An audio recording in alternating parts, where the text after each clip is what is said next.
Okay, hi everyone. So today we have Emmanuel Drummer from Cornell. So he's assistant professor for the CS department and leading the Cornell database group. Today, he's gonna give us an overview for the project he's working on, the SkinnerDB. He used the reinforced learnings for the intra-query learning and trying to find out what's the best of the query planning decisions. Now, Emmanuel, it's your time. Thank you so much. Hello, everyone. Very happy to be here. And thanks for the introduction. So in this talk, I'm going to give an overview of some of the projects that we have been doing recently with a focus on the SkinnerDB project, where we use reinforcement learning for better query planning. Now, SkinnerDB is a project that we have been working on for a couple of years. There have been a couple of publications where you can find more details, but I'm also going to describe a few things that we currently are working on, so they are not published yet. And the focus of SkinnerDB is reliable query optimization. And as most of you will know, typically the database system has a query optimizer that maps an incoming query to the most efficient execution plan using components for plan enumeration and plan cost prediction. But in practice, it's actually very hard to predict accurately the execution cost of a candidate plan. So if query optimization goes wrong, it's often because those execution cost predictions turn out to be inaccurate. The problem here is traditional database systems, they make very strong assumptions when estimating the execution cost of a query plan. For instance, they assume that the different predicates in a query are uncorrelated when estimating the sizes of intermediate results, or they assume that the data is uniformly distributed, and if those assumptions turn out to be wrong, then all bets are off and the database system might select a highly suboptimal query plan. Now in SkinnerDB, what we want to do is to make the weakest possible assumptions about the query and the data properties and still give some kind of formal guarantees on having at least near optimal expected execution cost. Now, we achieve this by a process that we call intra-query learning, where we essentially learn during the execution of a single query from scratch in order to improve the remaining execution of the current query. That differs from other currently popular work on what we call inter-query learning, where we learn from past queries to optimize the next query. Now, the advantage of learning within the current query is that we don't need any training data a priori. We also can work if the query executes on fresh data or uses, for instance, some user-defined functions that have been freshly defined. Now, the high-level idea in order to enable intra-query learning is this. Now, we currently focus on join ordering decisions because that tends to be one of the most difficult and also most impactful decisions made by the optimizer. So we divide the query evaluation into many very fine time slices that we also call micro episodes. So we would have tens of thousands or hundreds of thousands of micro episodes per second. At the beginning of each micro episode, we select a join order to try next. Then we execute this for a fixed number of steps, which might generate result fragments that we collect. And at the same time, it gives us some feedback about the quality of that join order. We analyze the execution progress per time unit and learn from that to select better join orders in the coming micro episodes. Query evaluation ends once we are able to stitch together a complete query result from all those result fragments that we collected over different episodes.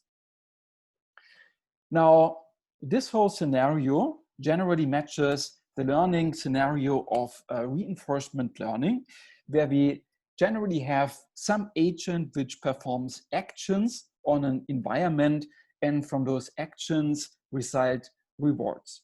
Now, the goal of the agent is to maximize the rewards obtained over time, but initially the agent does not know which actions are associated with what reward distributions.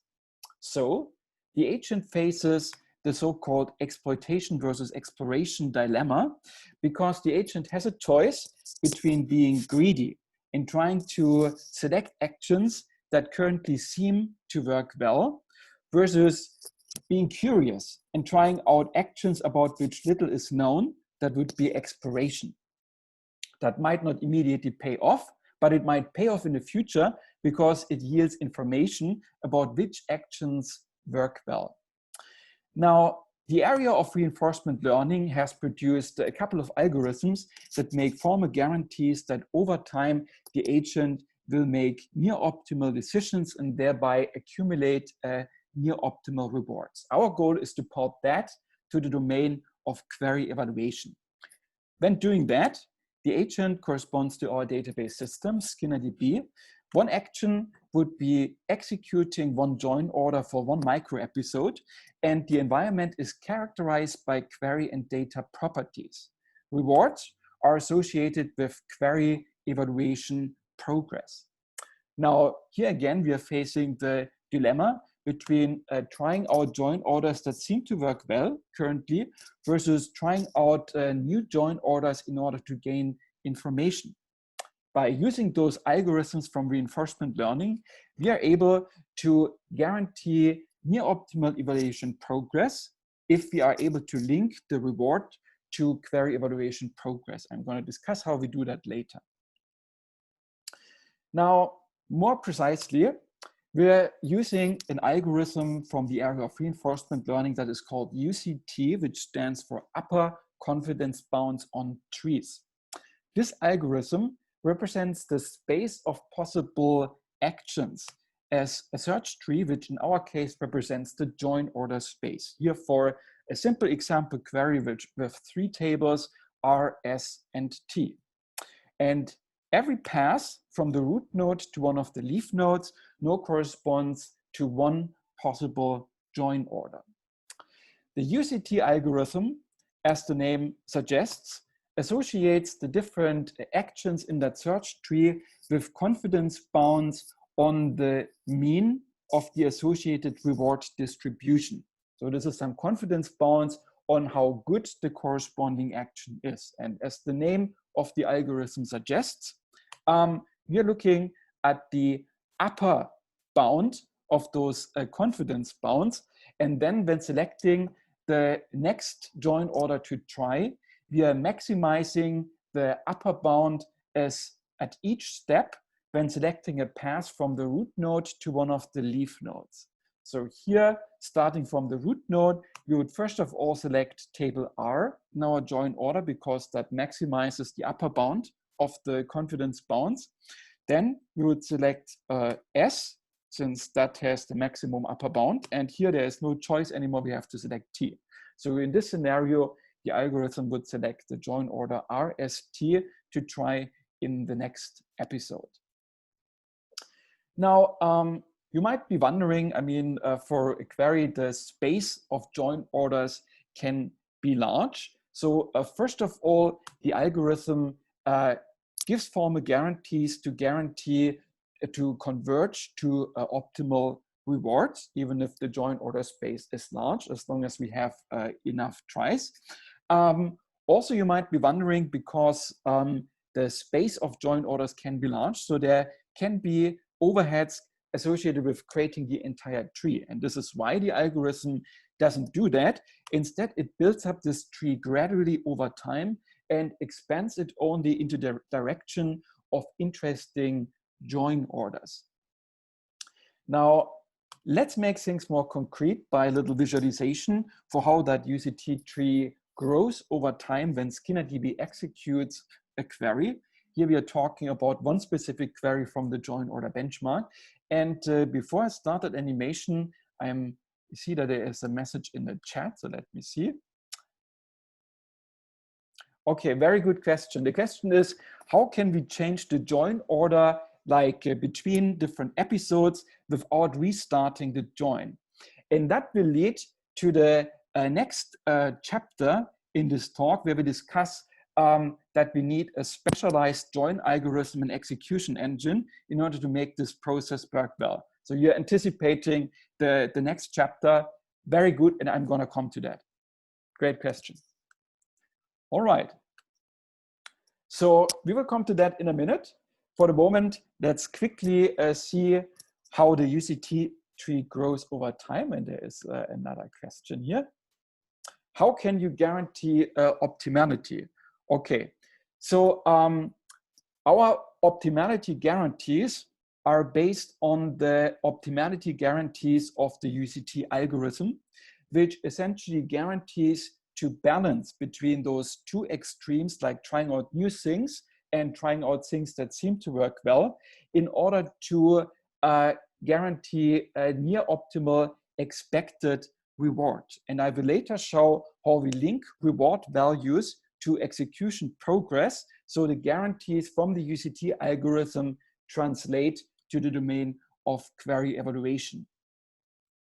So internally, it's based on something called the Höfting inequality, which essentially makes new assumptions about the distribution that we are referring to. So yes, and okay, here I'm getting a message. Okay, that is dedicated for everyone. Yes, so this uses generic statistical principles in order to make those guarantees. The only thing that we need is that we have enough tries. That is why it is so important that we iterate in over those micro episodes with an extremely high frequency. And that requires a specialized execution engine, linking back to the first question, which I will explain in a minute. There's questions about the confidence bounds, and the reward values are indeed calculated based on an execution metric. I will introduce that metric in a minute. Okay, great questions. Let me quickly show the animation, and then I will start explaining our execution engine. All right, so here in this animation, we see how SkinnerDB builds up the UCT tree while executing a specific query. It's a query from the so-called join order benchmark, which has been proposed recently and operates on the International Movie Database. So I'm starting the animation. We have slowed it down extremely at the beginning, so this doesn't correspond to real execution time. Here already the tree of considered join orders grows. At the bottom, you see the average quality for different join orders based on current estimates. The color of the nodes represents the frequency at which they are currently selected.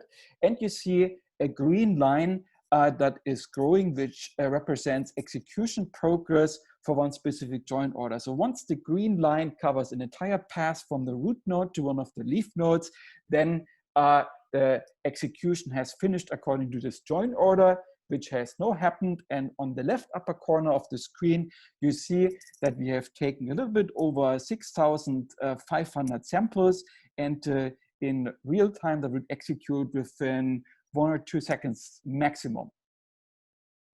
All right. There was another question, I believe.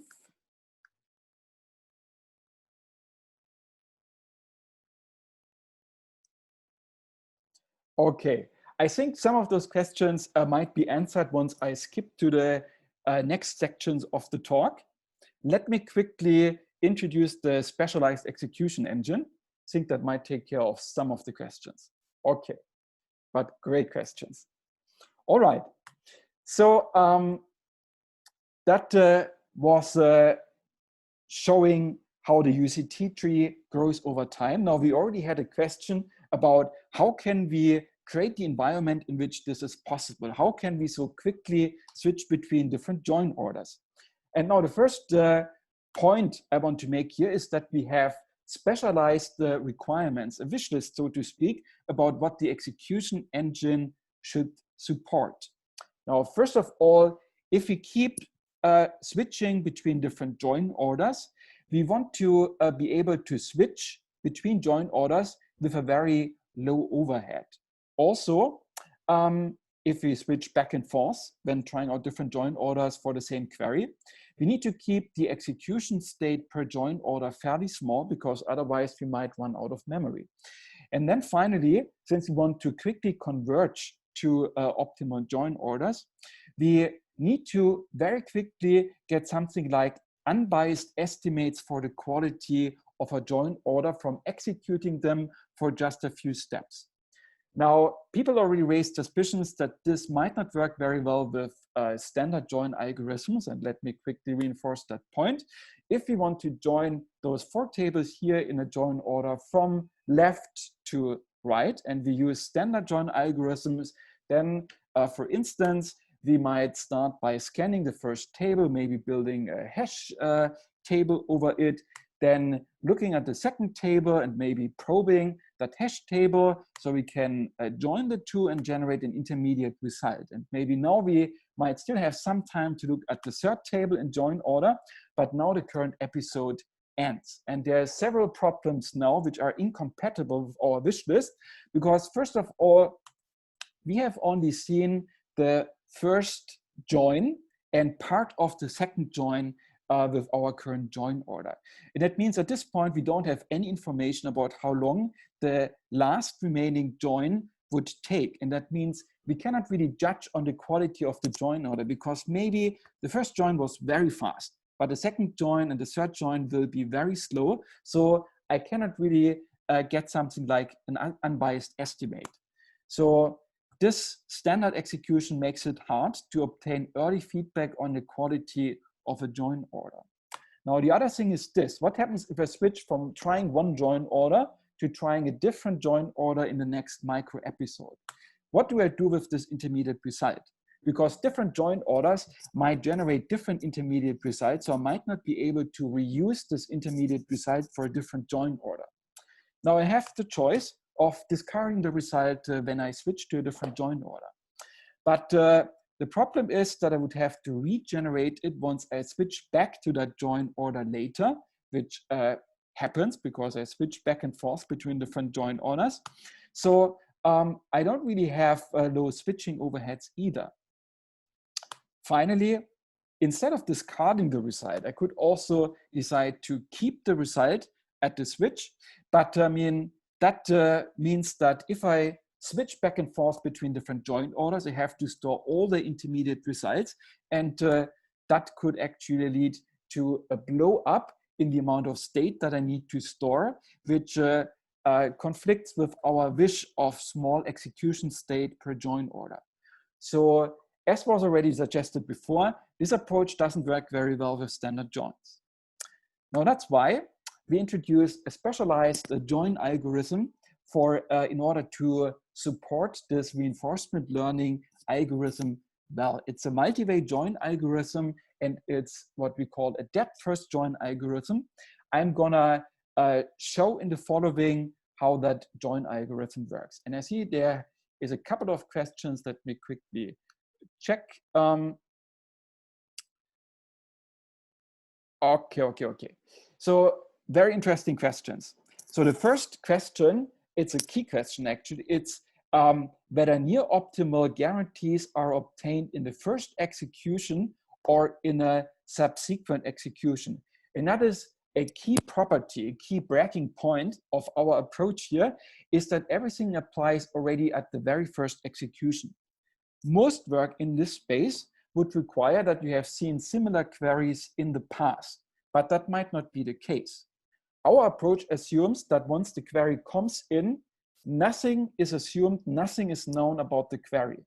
So everything we learn specifically for the current query without referring to any prior queries. So those near optimality guarantees, they apply if you see one query for the very first time. On a fresh data set with fresh user-defined functions, it doesn't matter, because we learn based on runtime feedback, and we work hard in order to get this feedback with a very high frequency during the execution of one single query.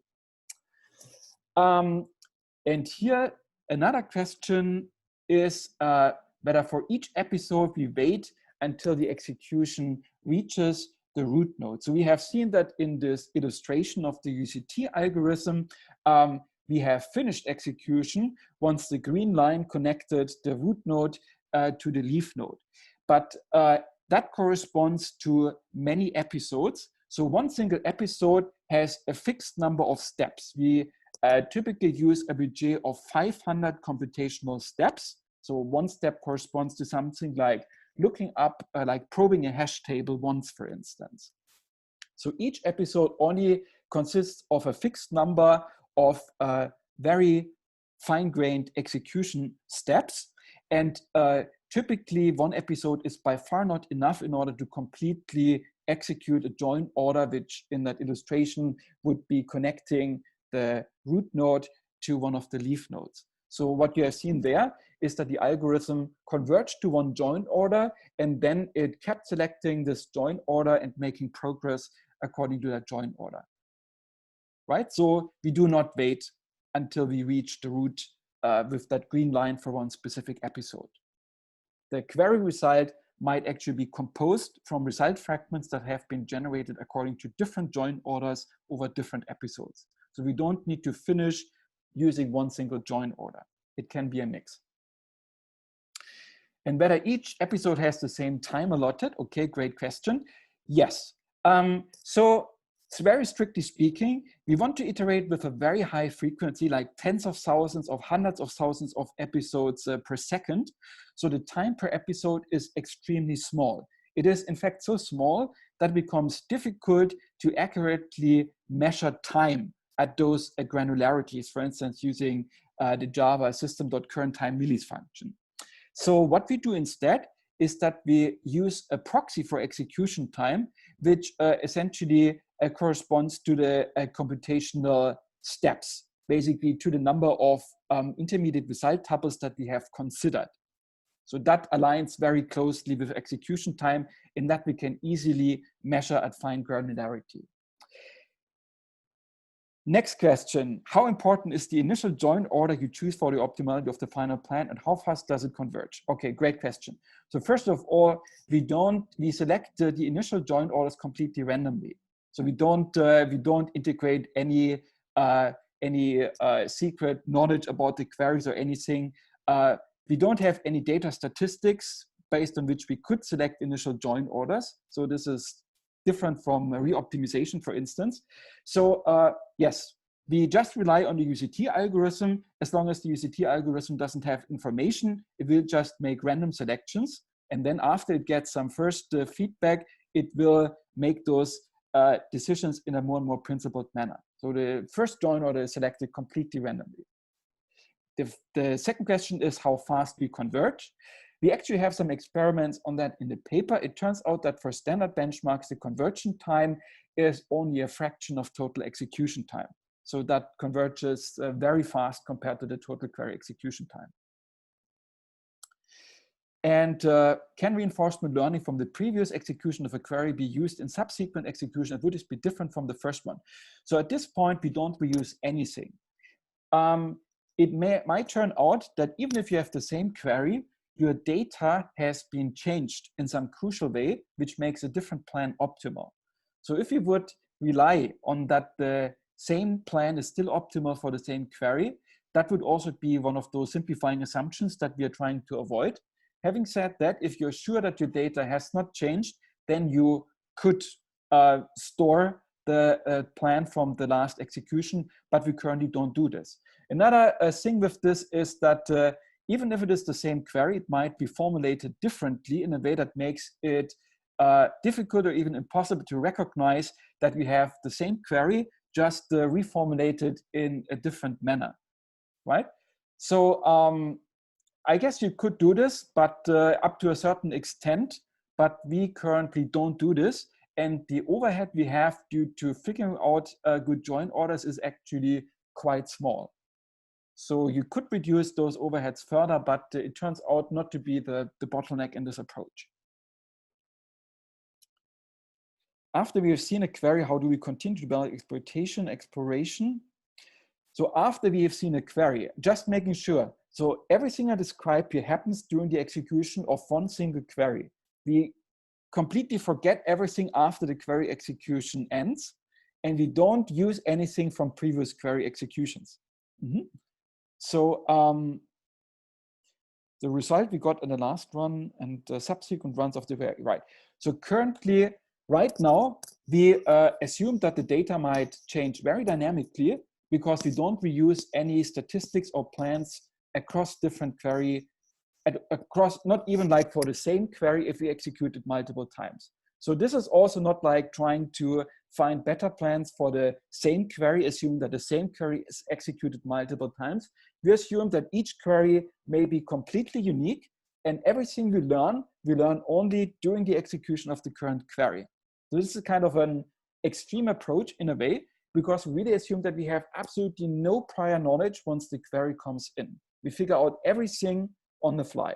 And that also means we cannot be fooled by any simplifying assumptions, relying, for instance, on that the data doesn't change or that predicates are independent and so on, because we essentially make all decisions based on runtime feedback.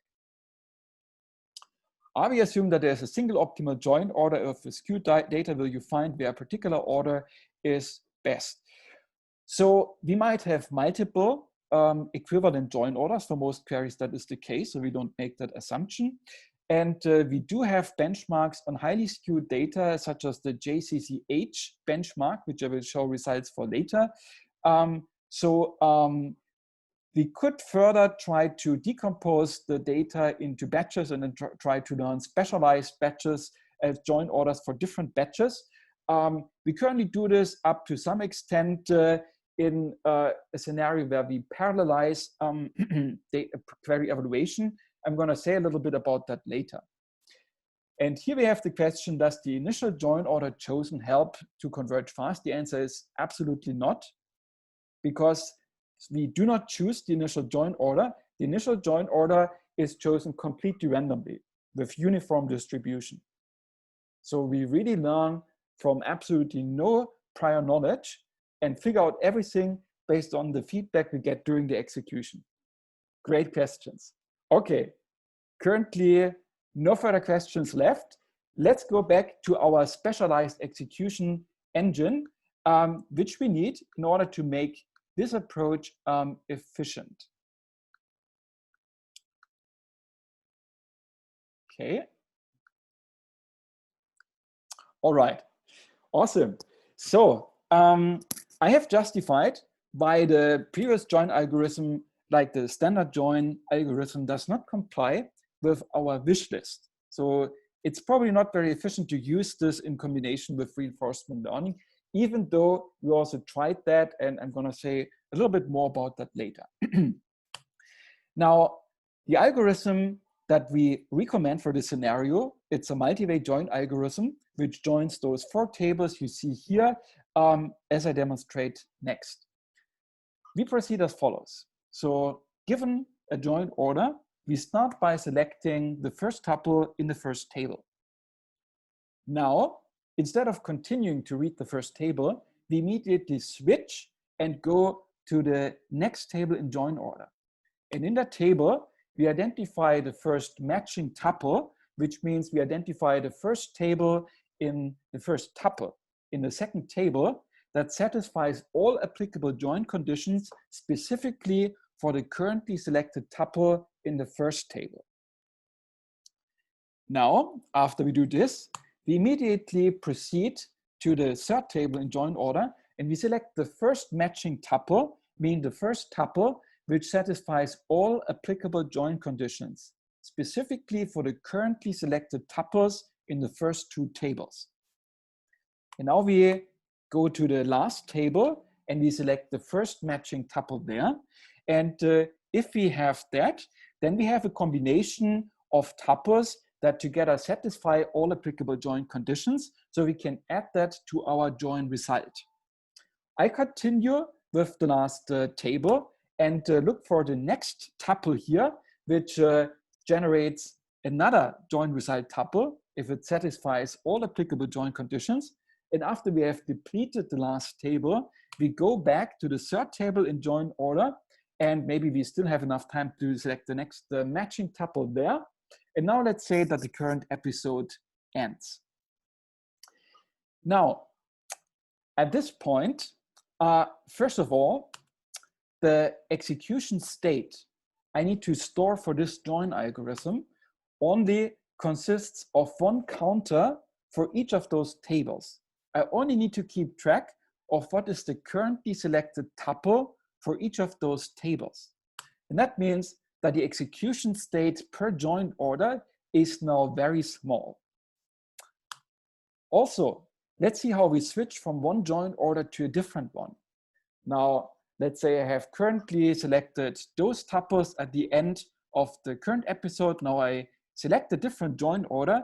The only thing I need to do is to change those counters, to change those record IDs for the currently selected tuples for each of those tables, right? So that means I just have to update one integer counter for each table. And this switching is extremely efficient as well. So we have covered 2 points on that wish list, but now let's see whether we can also cover the last one, which is that we want to obtain quick feedback, an unbiased estimate for the quality of a join order after executing it just for a few steps.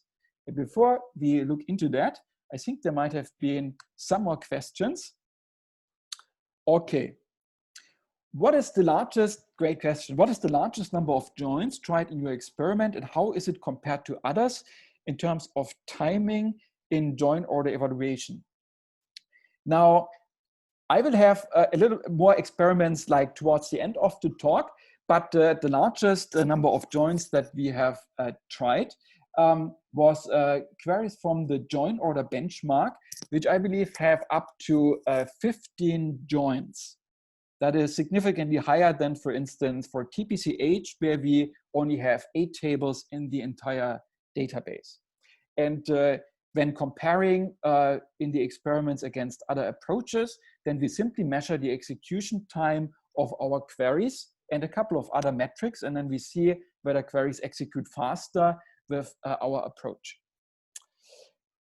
And finding a matching record from the second and subsequent tables can be time consuming. Okay, great question. It depends. So we take measures such that it is not expensive. The thing is it depends a little bit on the join condition. If you have generic join conditions, then typically what you need to do is a block nested loop join. And in that case, finding a matching tuples might require you to scan over the rows of a table, and that is expensive. But often in practice, as we all know, we have those binary equality join conditions, and database systems typically use specialized join algorithms in order to treat that, like sort merge join, hash join, and so on. And we also treat like binary equality joins by exploiting indexes. We exploit indexes on the join column that give you the next matching tuple with one probe of the corresponding hash table. Now, one challenge here is that we do not know before execution starts which join order we will be executing. And that means that when the query comes in, then instead of creating only the hash indexes on the join columns in order to support one join order, we are creating hash indexes on the join columns in order to support all applicable join orders.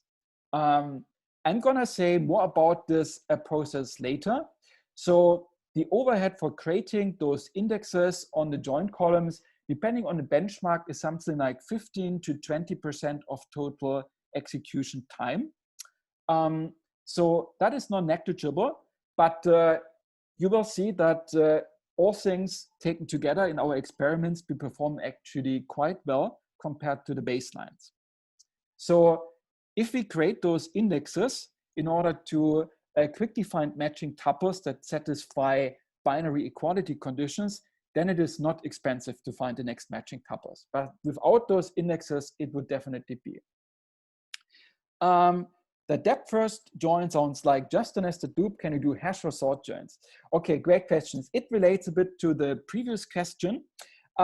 So because we exploit the hash indexes on the join columns, which makes this similar. I mean, we don't perform a binary hash join, but our depth first join exploits hash indexes in order to quickly identify tuples satisfying binary equality join conditions, right? So that means we can do specifically hash joins, which allows us to perform well on standard benchmark queries. Otherwise, we would not be competitive in performance there because they very typically have those binary equality join conditions. The other approach that could preserve standard join method is to divide each table into microfragments and treat the join as the union of the joins between. Yes, very good. And this is exactly what we are doing for another version that runs on top of existing database systems, but it is significantly less efficient. It can be useful in special cases. I'm gonna say more about this and present some experimental results a little bit later, but it's a great point. High level comment on this. The problem is that if you divide tables into small fragments, it might still happen that with a badly chosen join order, the execution time for even like one fragment from a table when joining it with all the remaining tables might actually be huge. That's why you have to use a couple of tricks, because you cannot just allow the system to completely finish even one single batch according to arbitrary join orders, because that might dominate your entire execution time. But it's a great point. If you want to do this on top of existing systems, then this is how you probably have to do it. I mean, this is how we did it. I'm gonna present some results on that later. Great point. Right. Great questions. And there is more. Nice. The state that you store and restore and switch back seems to assume the row access is in the order of row ID, so that it can resume execution from last known row IDs. Is that right? If it is, does it constrain the access methods for tables? So the state that we store, I'm just making sure. So we're not talking about an ID in some key column, which might require some additional data structure in order to quickly find the corresponding row. But we store those rows in an array, and then we just essentially we store the array index of the corresponding row. So this information that we store, it's not data values, but it is really like essentially the address of the corresponding row. It's a column store, so we store the position within the data arrays of the corresponding row. So with that information, it is very quick to access the corresponding row. So we directly have the address in memory for the row given. Is the hash table index built during compilation used for actual execution? So the hash table index is built during the execution of the query. Yes. So that is a first execution phase of the query before we start the join phase. I'm gonna say more about like the entire query evaluation process later, but yes. So the indexes are created at runtime, and the experimental results that I later present, they will take into account the time it takes to create those indexes. A similar idea to T-Tankar's idea is to provide small samples around different orders on the same sampled data. So the numbers are comparable, no execution change is needed to provide small samples around different orders on the same sampled data. Yes, you could do that. The problem is that, I mean, with samples, you can hope, but you cannot be sure that your sample is representative. If you have something like a single heavy hitter tuple, for instance, which you have for benchmarks like JCCH, then chances are good that this heavy hitter tuple does not appear in a small sample, and that will prevent you from finding the optimal join order.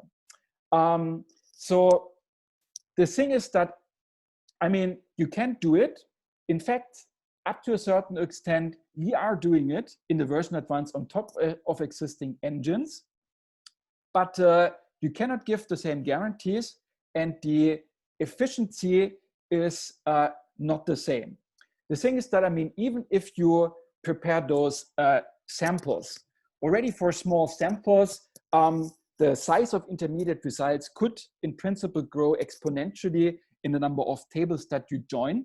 So you have, again, trade-offs about deciding what to execute next.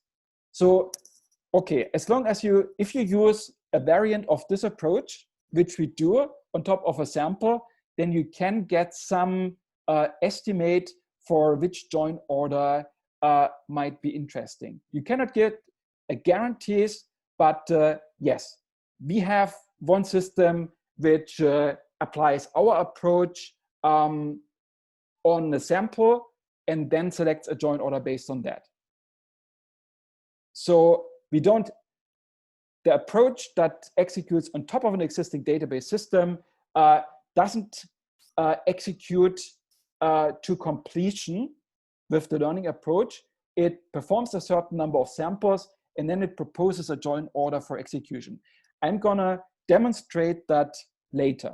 So you get better guarantees and better performance when doing this algorithm, but if you want to do it on top of an existing database system, then you can do it, and I'm gonna present some results on that later.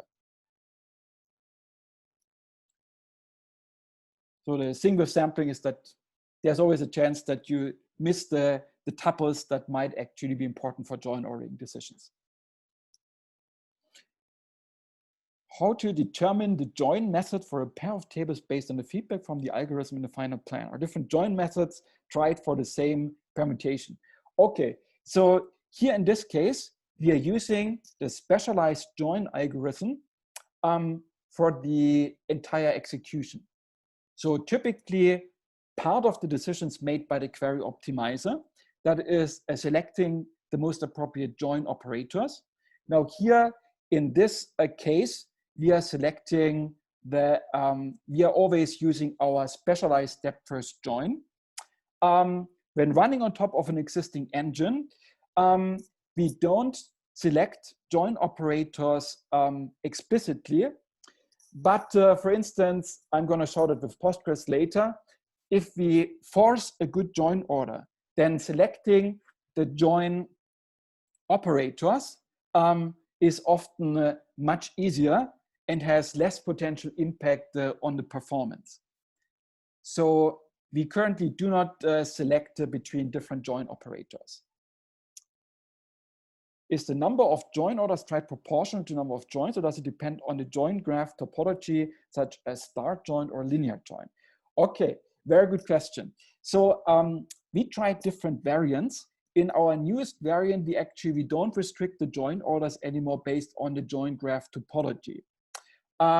In the version that was described in our Sigma 2019 paper, we do restrict the join order space by avoiding Cartesian product joins, which means that the join graph topology has an impact on the total number of possible join orders. However, not all join orders will be tried. Now, the thing is that the UCT tree grows from the root to towards the bottom. So it essentially makes it converges sooner for the first few tables selected in a join order. As long as the tree has not grown to a certain depth, we will make the remaining join ordering decisions after the corresponding position randomly, which still gives us some sample of the quality of the join orders that are located in a specific subtree of my UCT search tree. So that means even without having tried all the join orders in one specific subtree, just by sampling, I have gotten some impression for the quality of the join orders that are located there. So like naively trying out all the join orders, that would take significantly longer to converge. The UCT algorithm is smart to essentially to narrow it down quickly to some part of this UCT search tree and then focus exploration on that one. So in the old version, number of join orders in existence depends on the join graph topology, not in the new version anymore. The number of join orders tried is significantly lower than the total number of join orders. Like deterministic performance, you know, when there has been a regression. What distribution of runtimes are you seeing from the initial randomization? The randomization, actually, I mean, since the total time for converging to a join order is fairly small compared to the total execution time, the impact of randomization is actually quite reasonable. So in our paper, we have some experiments like comparing the impact of like having to learn the join order on the fly. And you see that this tends to be a very small piece of the total execution time. So this conversion time, even if it varies a bit, it wouldn't impact the execution time much as a whole. So typically what we observed for the entire benchmark was a variation in execution time of something like 20%. At most, rather lower than that. So fairly stable and very independent of the way in which the queries have been formulated. So yeah, 20%, that was already like the really extreme cases. Typically, it is more like within, like for instance, for the join order benchmarks, we did some experiments on that, and typically we had a variation of something around 10%. So it's not huge.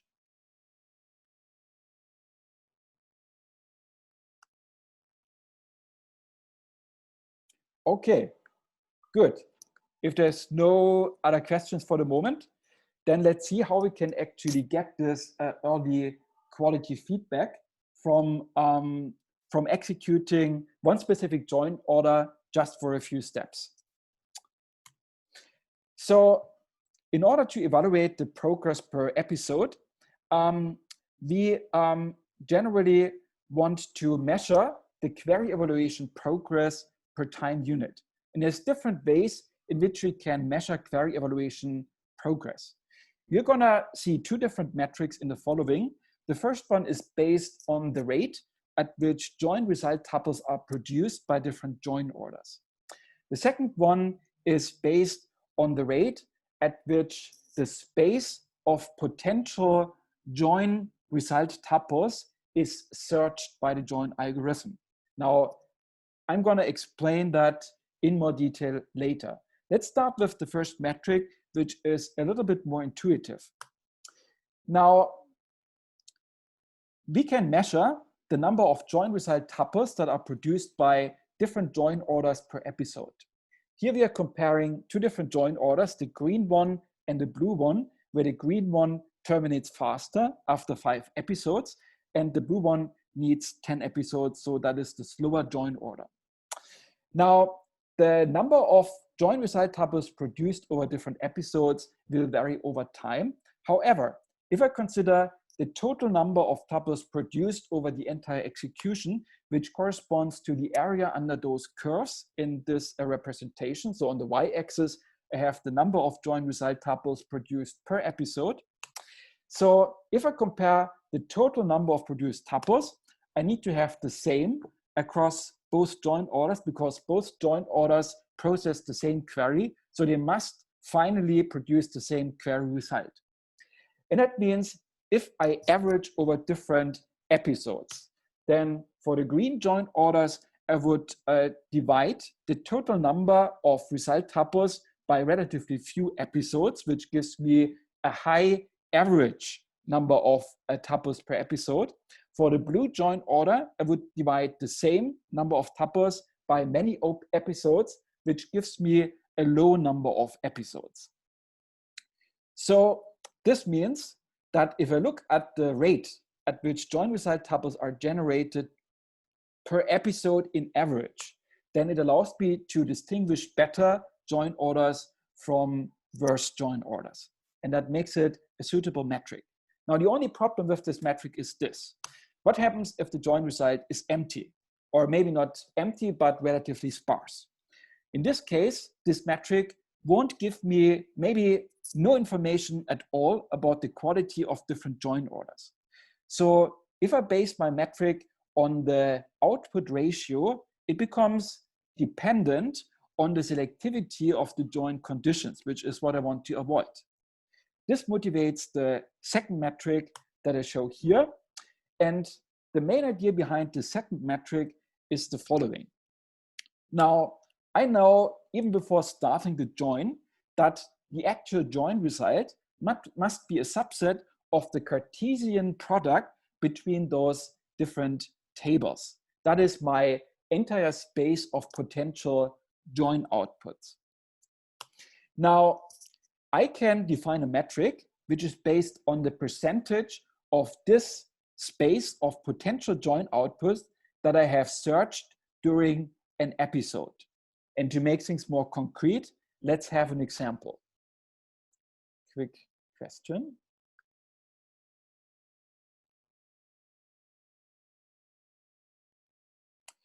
If the tables have indexes available, it can influence and join methods and join order. Picking join order first, a good idea in general. So I'm not sure whether you're proposing to first pick the join order and then create the indexes.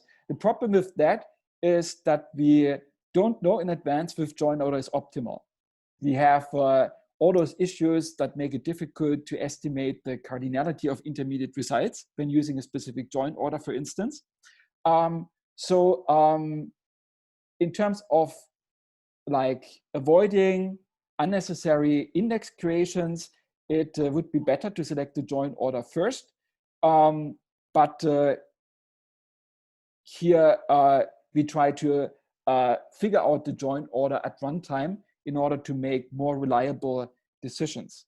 And another point, we create indexes for any join column that might become relevant for any join order, basically.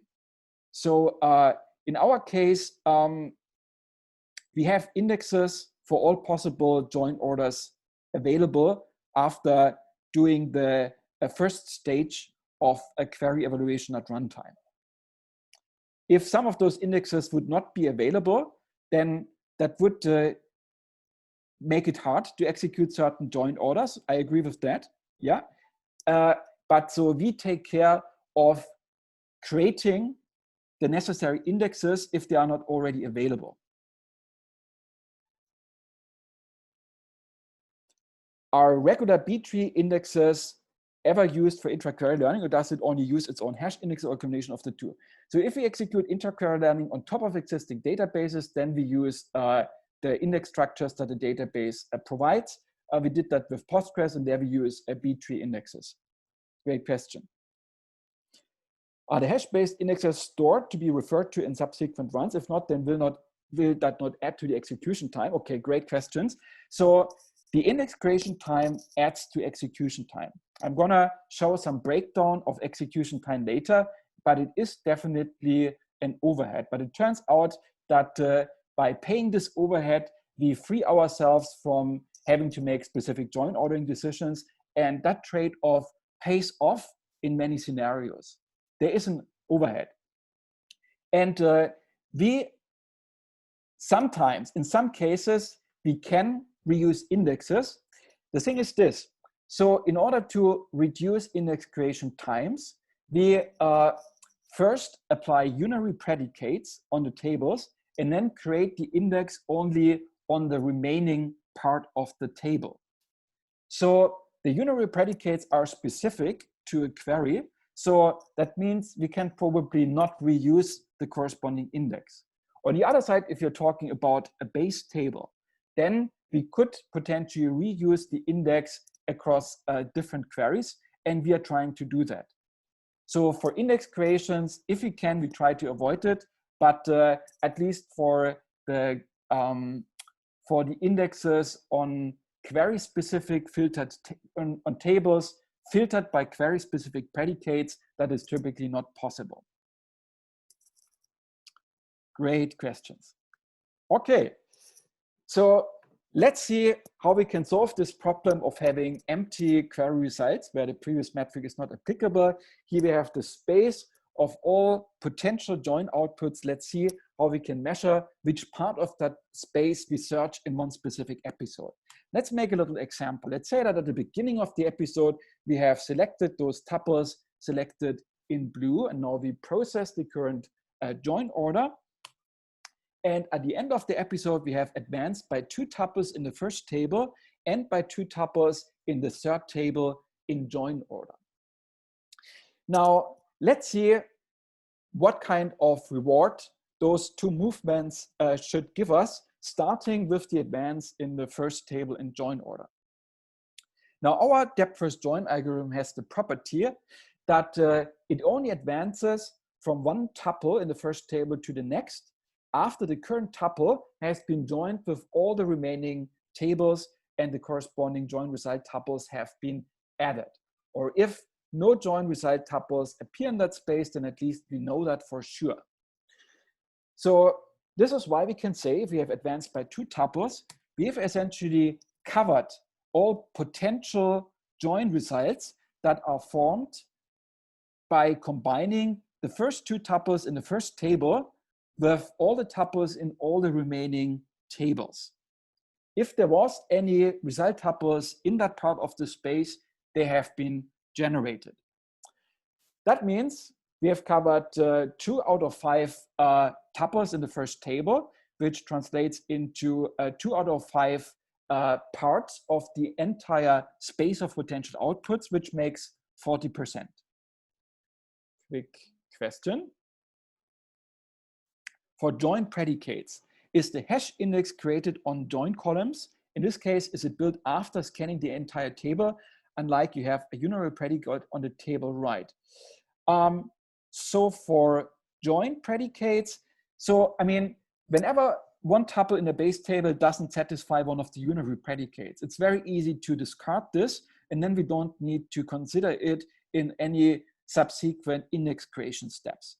So for the join predicates, the hash index is created on the join columns, yes, and it is built after applying all the unary predicates, which means after scanning the entire table.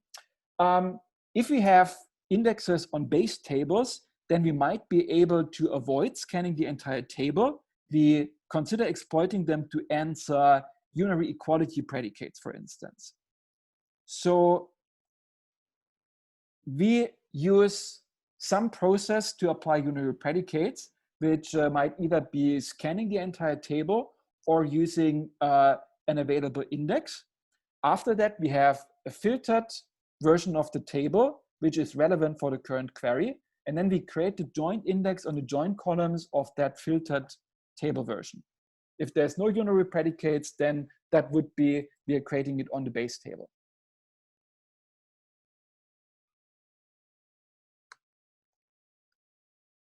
Very good. Okay. Very good questions. All right. So here we have seen that by advancing in the first table, we're covering 40% of the space of possible join outputs. We have also made some progress in the third table. We have also advanced by 2 tuples. Now, any progress in the third table is dependent on the currently selected tuples in the first 2 tables.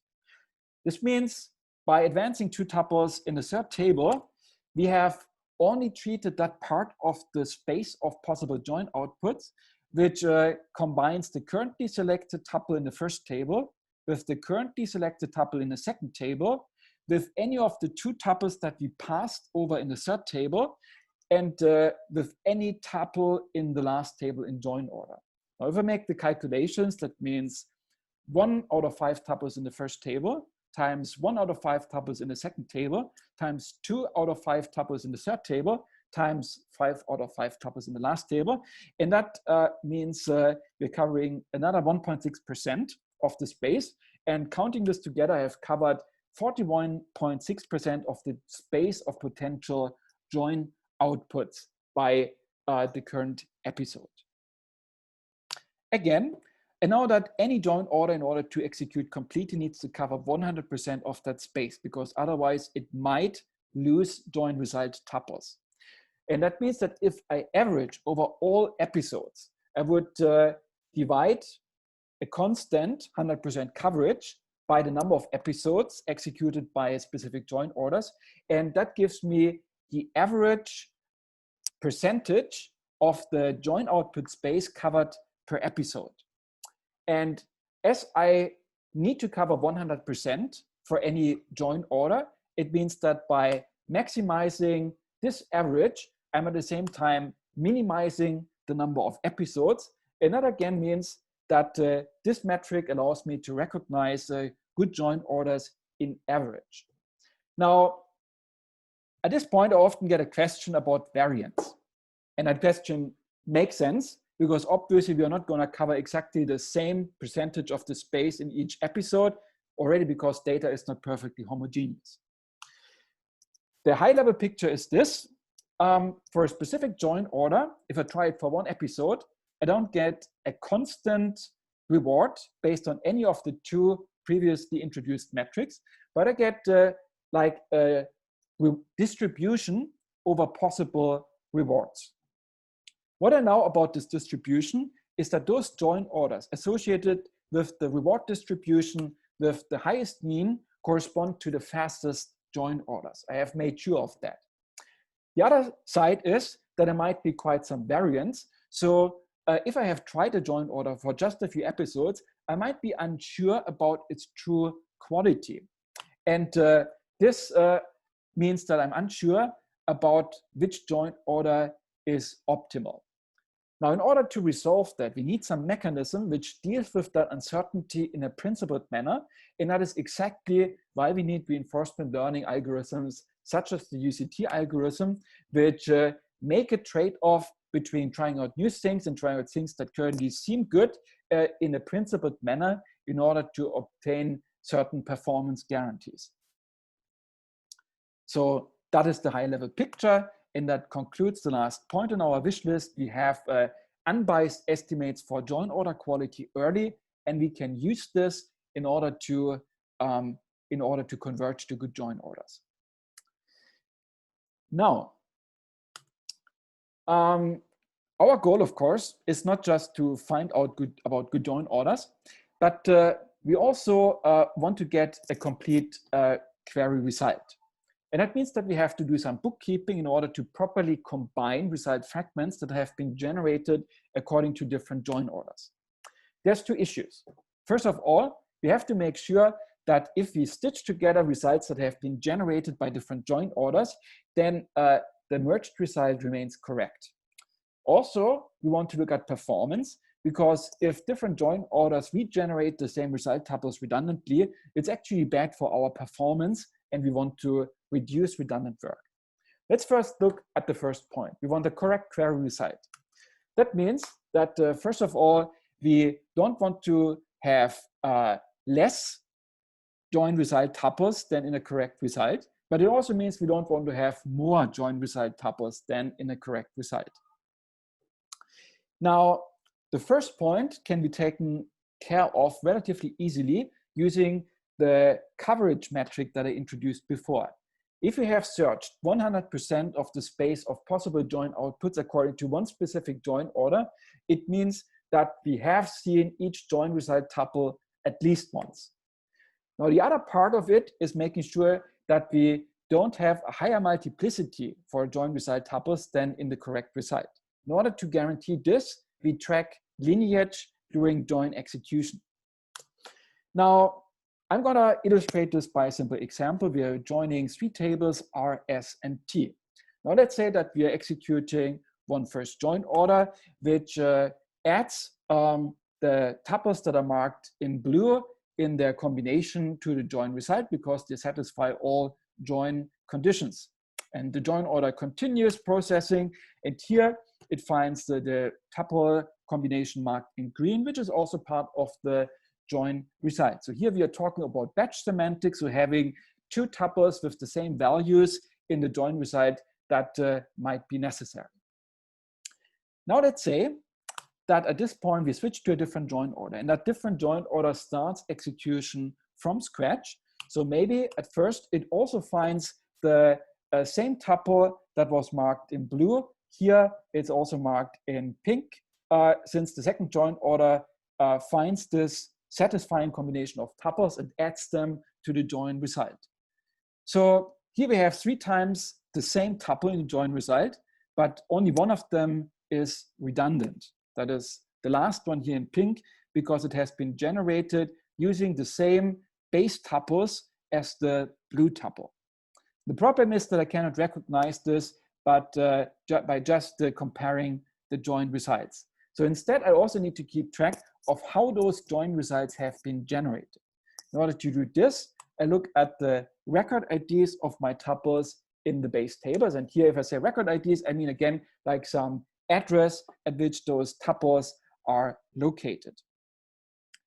And now, instead of only keeping track of the join result tuples, I can keep track of their lineage as the combination of record IDs from which they have been generated.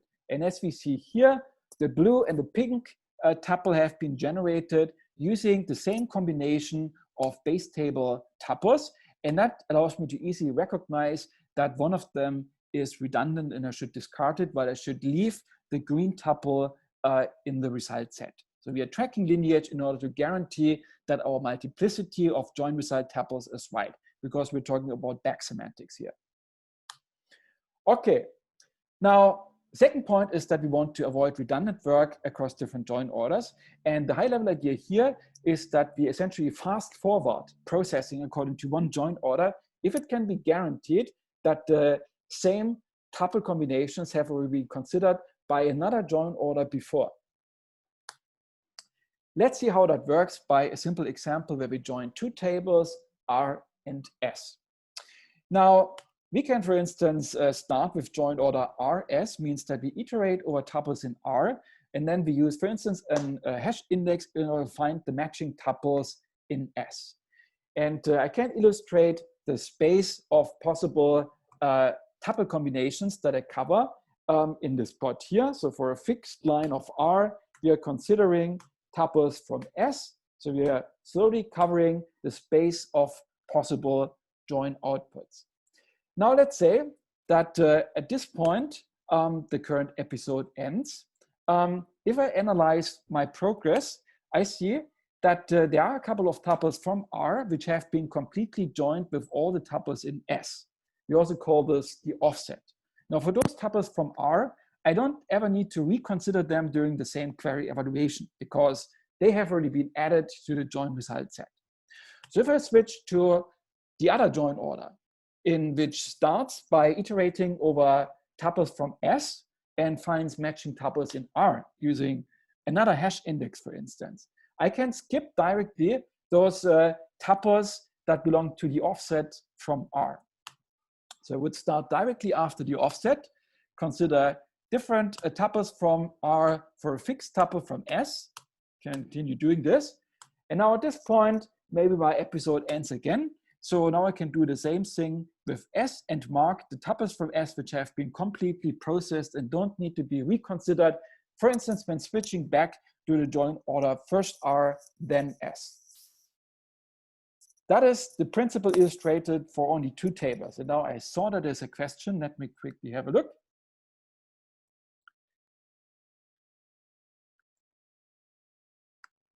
Is it possible that switch to skip are these other join orders already known to produce?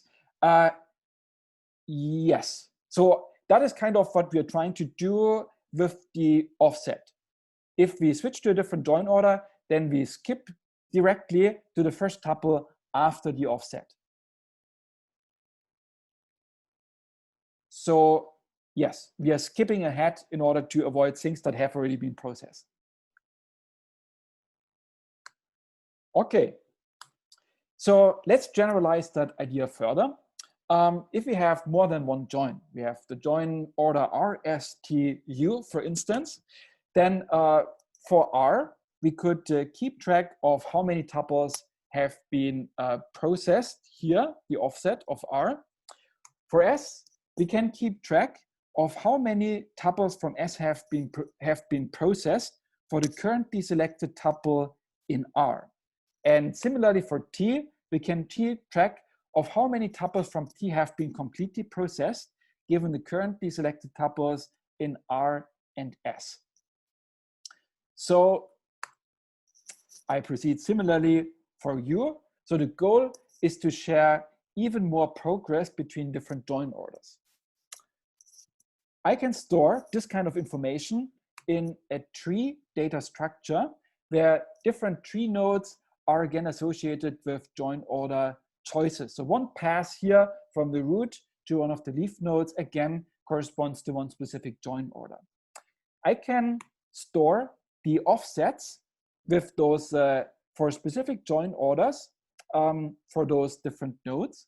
And if I have, for instance, an orange join order RSTU and a green join order RSUT, they have a certain prefix of tables that is the same.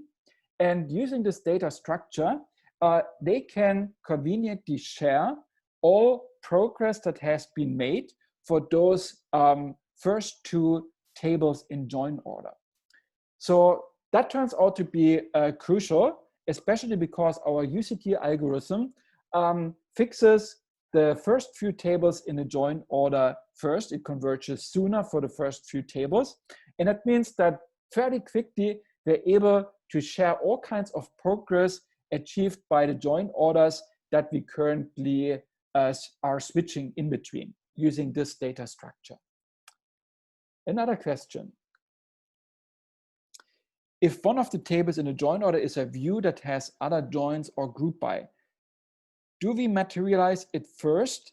Does the join strategy work for this case? If it materializes, is the materialization part of initial episodes? So if you're talking about a view that is available in the database, then I could treat this as just another table in my during join processing. Okay, or if it has a group, okay. So in general, we consider decomposing queries if we have to. For instance, if we treat queries from the TPCH benchmark, then we would first decompose a query into subqueries, where subqueries might reuse the result of one of the previously treated subqueries. So we have a decomposition strategy in place, and then we apply the join order learning that I'm describing here to each of those separate subqueries. So we consider cases where we have some multi-stage execution.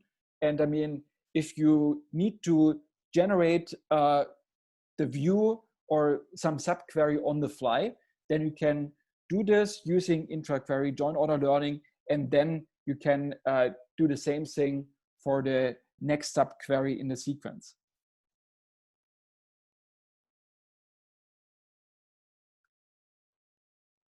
So for executing one composite query, we might execute this entire process multiple times for different subqueries.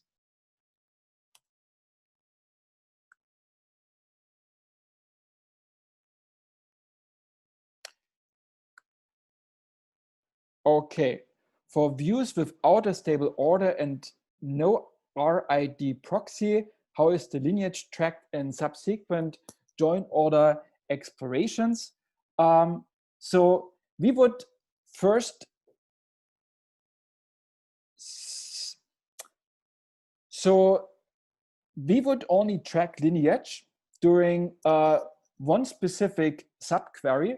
So we would decompose the evaluation process into multiple independent stages, where we essentially materialize the result of one of the previous stages, and then we use this as one base table essentially for the next stage. And so lineage tracking only happens during each of those while processing a single subquery. It is not clear if the offsets you refer are physical or logical. If physical, the memory has to be pinned and not replaced and relocated buffer cache, for instance, an index key order should respect the offset order. If offsets are logical, how are they mapped to the physical ones? Okay, so offsets are referring to physical addresses. We're currently considering in-memory processing. So yes, so we keep them in main memory and can access them efficiently. One of the extensions that we're working on is how to do this for disk resident data. Right now, we're focusing on in-memory processing. Except if we are doing this on top of an existing database management system, then we don't assume that things are in memory. There is some overheads that we have because we might dynamically switch between different join orders and different data parts. So for our specialized execution engine, we assume in-memory processing. For the approach on top of other database systems, we don't assume that, but it might create overheads indeed. And in that case, if we execute on top of an existing database system, then we essentially associate different tuples with a tuple ID, with a batch ID more precisely, which can contain multiple tuples. And that batch ID is stored in one additional column that we add. And then we can essentially express those offsets by an inequality condition on that batch ID column. Does your coverage metric want to be based on the usable progress, but it can be used by other join orders using a progress tree, or the actual join progress portion of the cross product? Okay, that's a great question. Using the usable progress will tend to reward progress that matches your current area of exploration. Okay, very good point. So we actually initially tried both alternatives. We didn't see empirically a significant difference between the two variants. But depending on what you want to do, I think if your main goal is to find out the optimal join order, I would definitely not focus on usable progress. If you care mostly about getting the query actually processed as fast as possible, then it might make more sense to essentially consider usable progress only. So just making sure that I understand your question correctly. Let me reread it.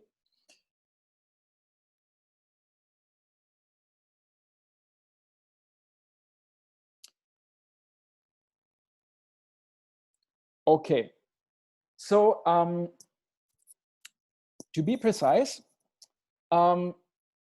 if you want to mainly find out good join orders, then it makes sense to not even share progress between different join orders, to make sure that one join order at some point doesn't get an edge because it is able to skip over tuples that have been processed by another join order. On the other side, if you collect progress from different join orders, then the remaining work keeps shrinking, and it can make sense to base the reward function based like on progress achieved for the remaining work. So this is what we are currently doing.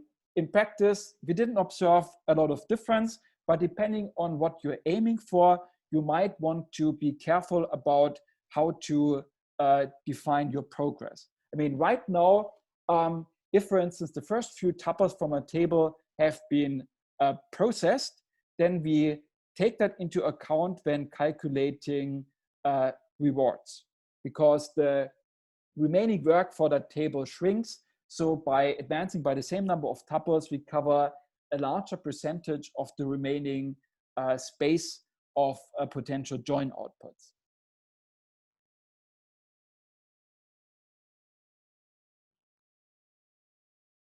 Okay, so does the decomposition algorithm assume materialized result of one subquery that is then used as an input in another subquery? The decomposition algorithm, yes, we materialize the results from one subquery and use this as input when processing the next subquery. Correct. Applying this to an existing database that is in memory, can we still make use of the in-memory assumption? This would give better comparison with existing databases. We also compare against existing database systems that, that focus on in-memory processing, and agreed that would be more fair comparison. Yes. Even though the other database systems, depending on the size of the database and the size of the main memory, of course, they might, after the warm-up run, they might also have stored most required data structures in memory, of course. Okay. Let's quickly talk a bit about parallel execution, because nowadays, in order to make the most out of current hardware platforms, we, of course, need to parallelize things. So that's something that we are currently working on, and I have some first results on that. So in general, we have an approach that merges optimization and execution. It considers a priori all join orders and executes them on all the data. So in order to parallelize, we can generally decide to divide the search space of joined orders and assign different search space partitions to different threads. We could also try to specialize threads and say that specific threads are taking care of optimization, other threads are taking care only of execution. And we can decide whether to divide the data and task different threads to produce results for different data partitions. We tried out all of those possibilities. What works best is actually dividing the database, which also speaks to this discussion that we had before about the overhead of finding optimal join orders. It turns out that parallelizing the search for good join orders is not very efficient, at least for the benchmarks that we tried, just because there's not that much work. It doesn't require a lot of thread to do it in parallel. For the last point about dividing database, I'm going to give a very quick overview of how we currently do this. So this is a work in progress. We select one table in our database as the so-called split table. And then we adapt our depth-first join algorithm as follows. If we have, for instance, 3 threads, they perform the same steps before reaching the split table. And then starting from the split table, they take care of different partitions and start diverging also once they consider the following tables in join order. Now, the selection of the split table is crucial in order to get the best performance here. As you see in this little graph, different threads are doing some kind of redundant work before reaching the split table, which might motivate us to always choose the leftmost table as the split table. And as long as data is uniform, that tends to work best. But what happens if data is extremely skewed? In that case, dividing data in the leftmost table might lead to a situation where one single thread has to take care of some heavy hitter tuple, which accounts for most of the execution work for the current query. And that means that parallelization becomes inefficient. So that is why we use a similar principle as for join order choices, and we select the split table based on runtime feedback. Now, what is crucial in this context is that we are considering in-memory processing. So it is relatively easy to select different split tables. So the choices at the beginning of each episode integrate join order choices, but also split table choices. And overall, we want to converge to a good combination of a split table and a join order. That is the high-level principle. The implementation of SkinnerDB is publicly available on GitHub. I'm gonna describe the implementation and quickly gonna have a look at the Q&A. One question is, one idea would be to alternate between different join orders for very selective joins where the progress rate differs. This would be most interesting if the assignment of RADs is based on a particular sort of the data that is correlated with selectivity. For very selective joins where the progress rate differs.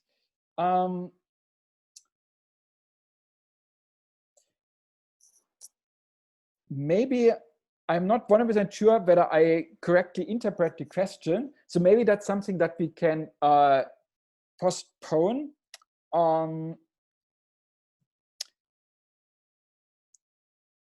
Okay, so this sounds like an interesting question, but let's maybe discuss towards the end of the talk to see, to make sure that I understand it correctly. Second question, the split table needs to be partitioned on the same key as the join column. The split table does not have to be partitioned by the key. So we are partitioning not based on the data content, but simply based on the location of the tuple within the array. So we do have to, when combining the results of different join orders and different split tables, then we have to keep track how things were partitioned in order to make sure that we have a complete join result. But so we don't have to partition based on the, we don't have to partition based on the key.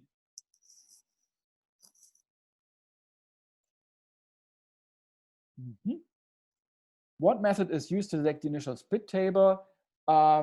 So that again is random.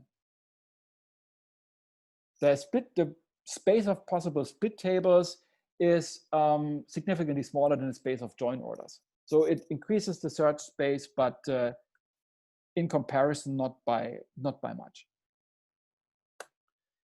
Okay, let me quickly say a few words about the implementation. So everything I have described so far focuses on the join phase, which is one of multiple phases during the evaluation of a query. Before doing the joins, we first of all apply all unary predicates from which we get filtered tables. And then we create the join indices in order to support all possible join orders on those filtered tables. After the join phase, we still take care of things like grouping and aggregation in order to generate the final result. And this is the process execute for one simple query. If you have a composite query, we first decompose it and then execute this process for each of the resulting simple queries. We also call everything which happens before the join phase pre-processing, everything which happens after the join phase post-processing. But just to be sure, all of those phases happen at runtime. The terminology, I want to make sure that it is not misleading. So our current implementation uses Java. It focuses on processing analytical queries, in-memory processing with a column store architecture. We use things like string compression and runtime code generation in order to make it more efficient, which are standard techniques, but they can also be combined with this approach. That's not a problem. Now, the most distinguishing feature is that we don't use any data statistics, no cardinality model, and no cost model. Instead, we make all those planning decisions at runtime by trying out different join orders. Now, a few experimental results. You can find more results in the paper with comparisons against more baselines and on more benchmarks.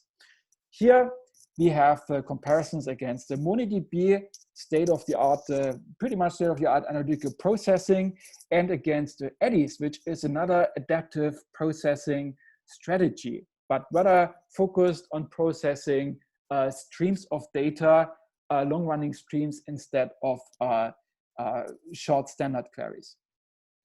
Now here we are comparing on 3 benchmarks: TPC-H with scaling factor 10, the join order benchmark, and JCC-H, and we classify them into easy, moderate, and hard for optimization based on the amount of skew in the data, which makes it hard to predict the cardinality and reliably select query plans. So here for TPC-H, data is perfectly uniform, so optimization is relatively easy. For the join order benchmark, we're operating on real data, so optimization is harder. And for JCC-H, we're operating on artificially skewed data, which makes optimization very hard. And as you see, the performance comparison depends a lot on how hard query optimization is. As long as we are talking about benchmarks on uniform data, we are paying some overhead, but on the other side, we are in the same performance ballpark, so to speak.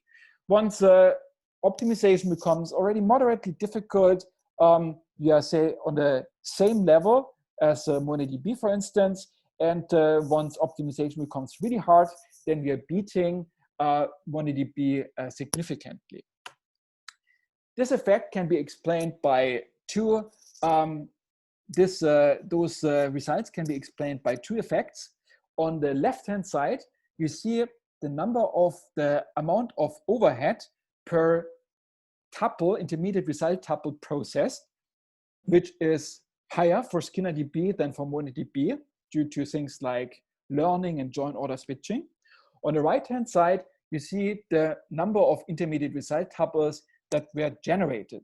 And here we benefit from more robust join order choices because using our join orders, we select we generate less intermediate result tuples. So for medium difficult optimization, those 2 effects balance each other out.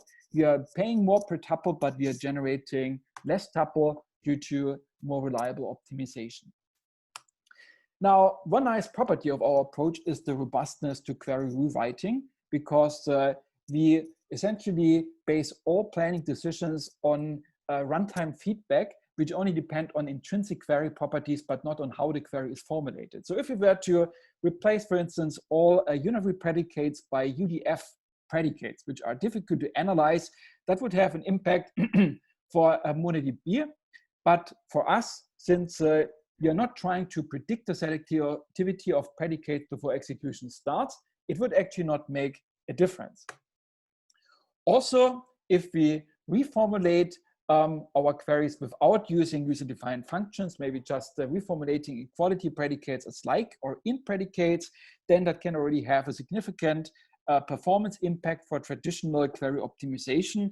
While for us, again, that doesn't matter. We just have those slight random variations, but otherwise, for us, it remains the same query. We have already discussed about the overhead for things like index creations and so on. And here you see a breakdown for 2 different benchmarks. You see that index generation accounts for a non-negligible component of total execution time. Same for applying unary predicates. Post-processing is significantly more expensive for TPC-H compared to the join order benchmark, because TPC-H has lots of aggregates and grouping operations going on. Join processing is always a significant overhead. We tried with different learning algorithms that you see here. What worked best is the so-called UCT algorithm. Random selections definitely don't work. We'd also tried with different reward functions, one based on the number of tuples produced, which was the first metric I presented, one based on the percentage of the join order space that was covered, one based on a linear combination of both. And what typically works best in our experience is a combination of both. We tried different parallelization strategies, and it turns out that data partitioning works significantly better than the other ones. On the other side, it only works well if we select the split table based on runtime feedback. Simple heuristics tend to work less well. All right. Now, we also tried this approach on top of existing execution engines. Here we have some results for Postgres, and we tried the principle that somebody already suggested in one of the questions, where we essentially divide our data into small batches, and then we try different batches with different join orders. We can force Postgres to try different join orders with a given timeout, and depending on whether we finish during the timeout or not, it gives us some bounds on the quality of the join order. Of course, a priori, we don't know which timeout works well. So we try by a sequence of different timeouts and calculate rewards based, like higher rewards means that we are able to finish one batch according to a given join order with one of the lower timeouts.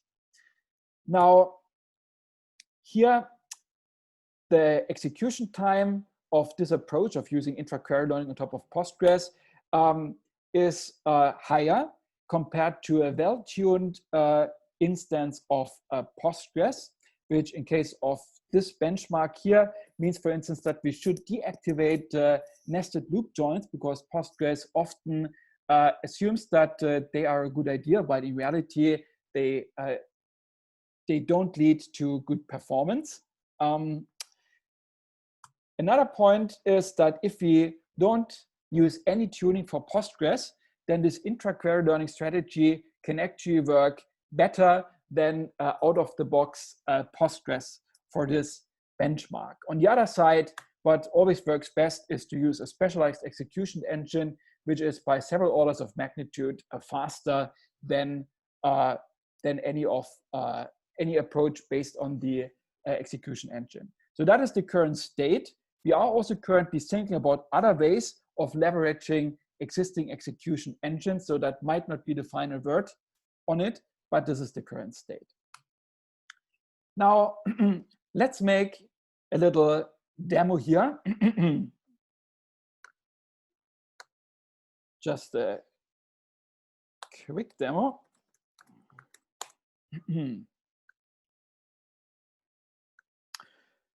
So I'm sharing a console window.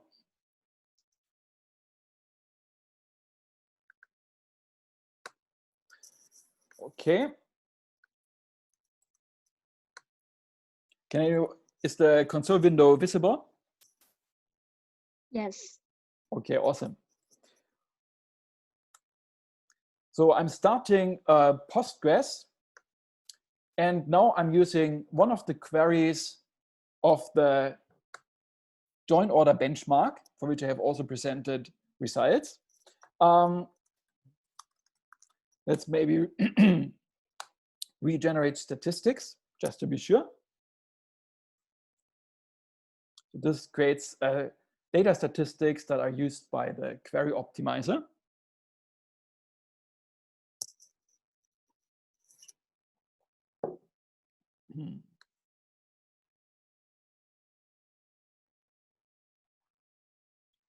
It's taking a little bit longer than when I tried it before.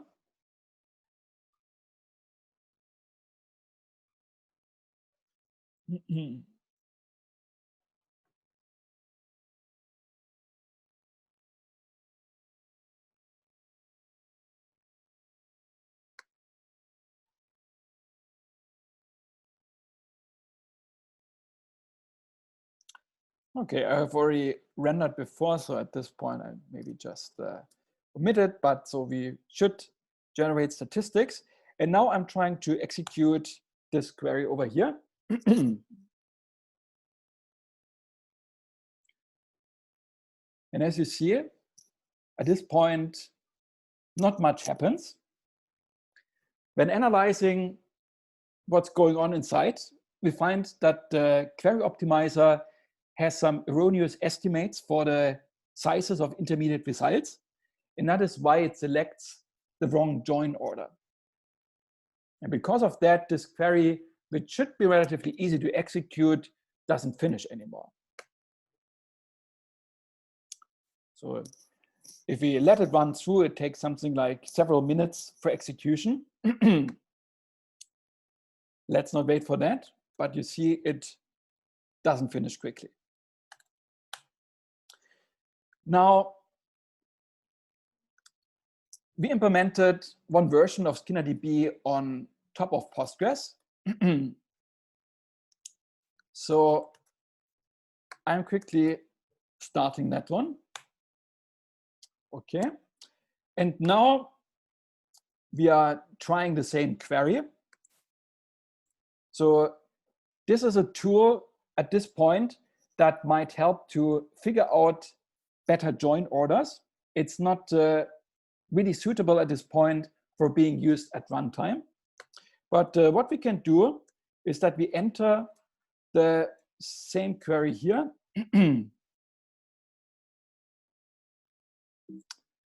Let me quickly copy it again.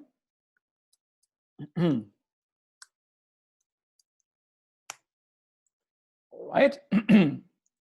Now the database system is forcing, the Skinner system is forcing Postgres to try different join orders with small timeouts. You see how the currently most promising join order changes over time. So here I have tuned the system in order to select 5,000, to run 5,000 episodes, meaning we are running 5,000 samples.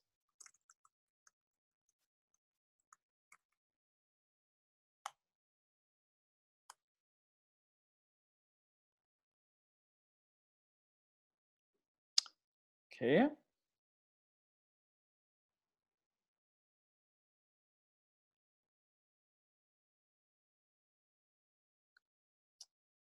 A little bit.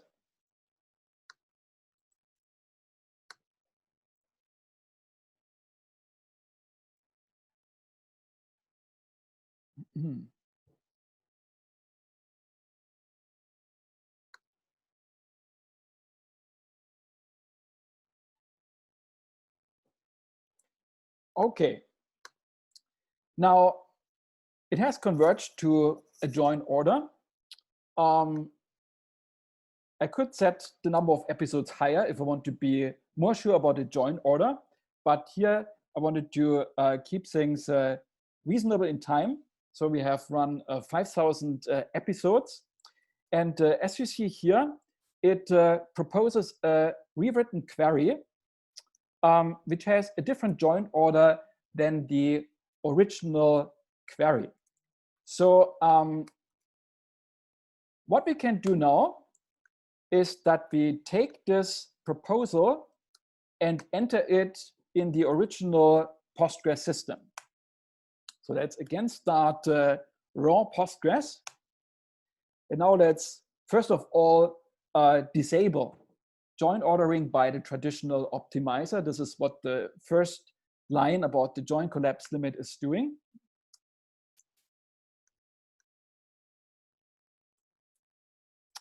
Okay. And now let's run the query.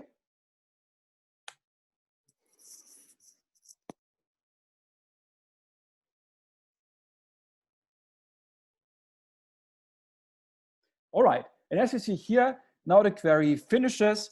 It's not super quick, but I mean, before we would have to wait for minutes. Here, the rewritten query finishes within just a few seconds. Let's actually go back and reactivate the original optimizer. So now it will try again to reorder the joins. And let's try the same query again.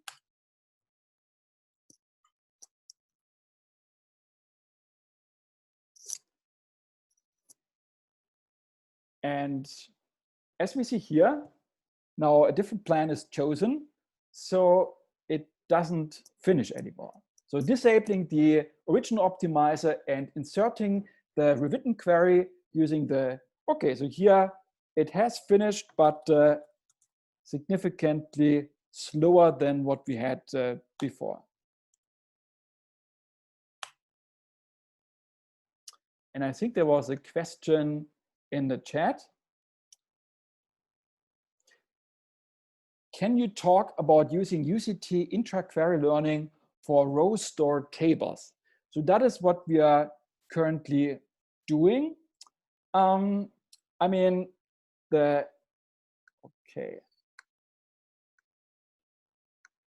Let me quickly make the comparison here.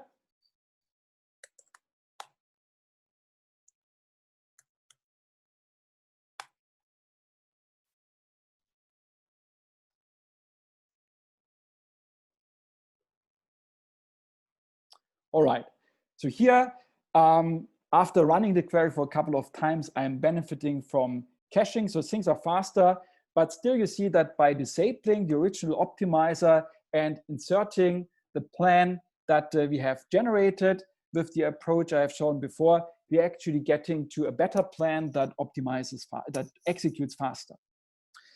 Can you talk about using UCT intra-query learning for row store tables? So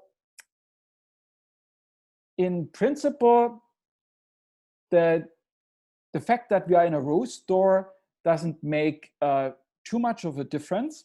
I mean, we have chosen a column store architecture for our main version because that tends to be faster for analytical data processing. But as you see here, you can also apply the approach in a row store.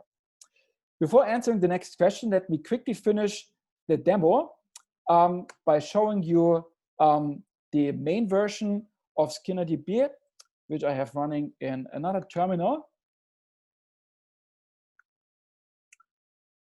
So you should now see another terminal where we have running our specialized execution engine. And if I try now the same query here,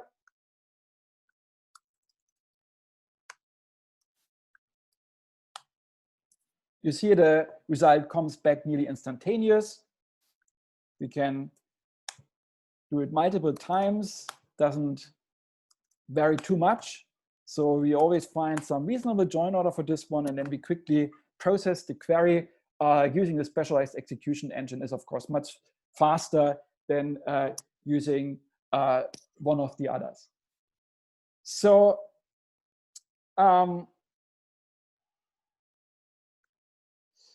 okay, let me check a couple of questions off.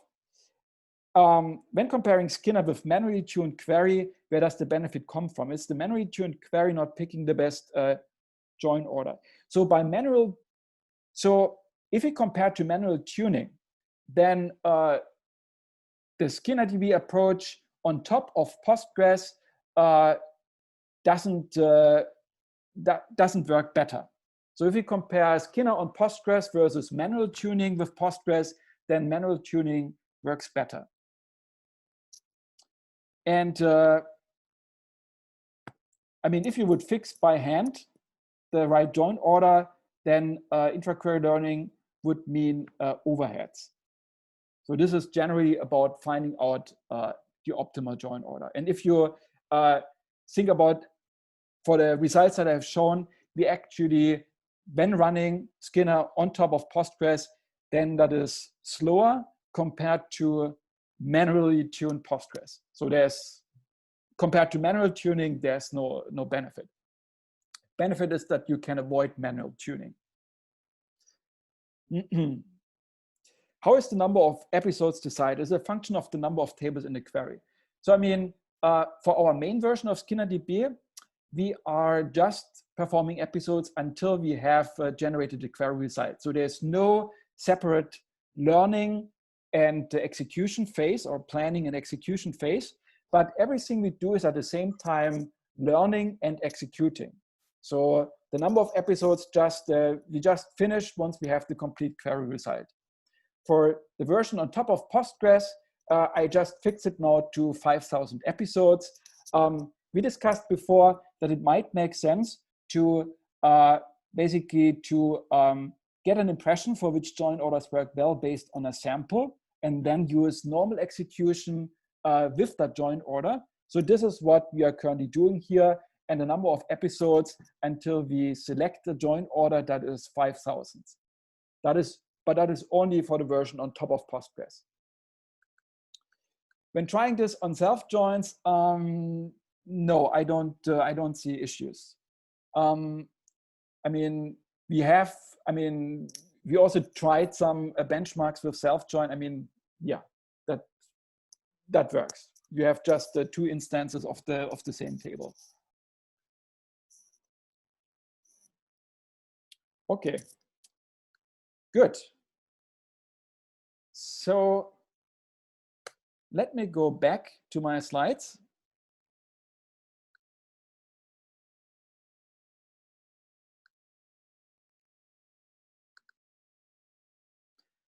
So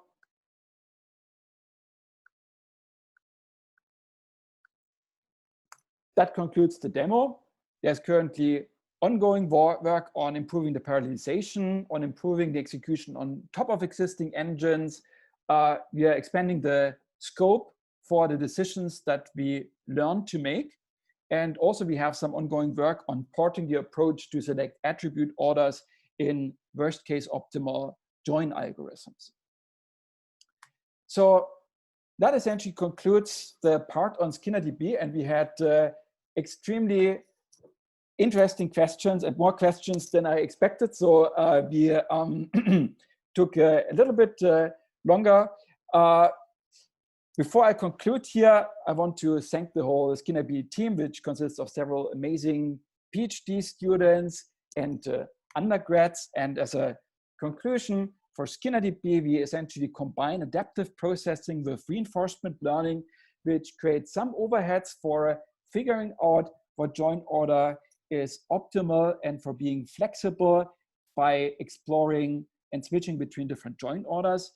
The advantage is that we tend to choose better query plans and join orders for difficult queries, and that we are very robust to different ways of formulating the same query. So those are the trade-offs behind the system.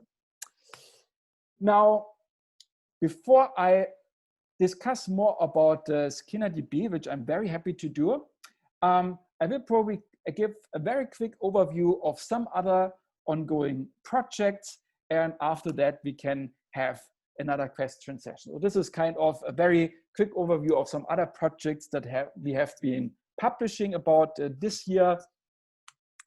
For instance, my student Ihan has been working on a system called BitGourmet, which aims at the sweet spot between exact query processing, which can be slow, and approximation by sampling, which gives you bounds that only hold with a certain probability.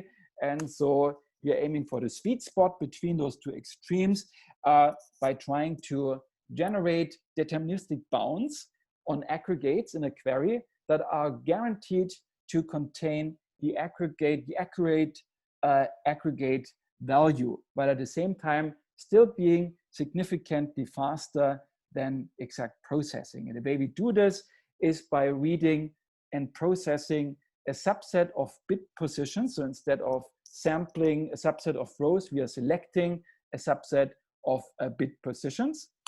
As a little example, if we want to count entries from a table which have the value in column A greater than 0, and we have this table content over here, we would have an accurate result of 4, since there are 4 entries greater than 0.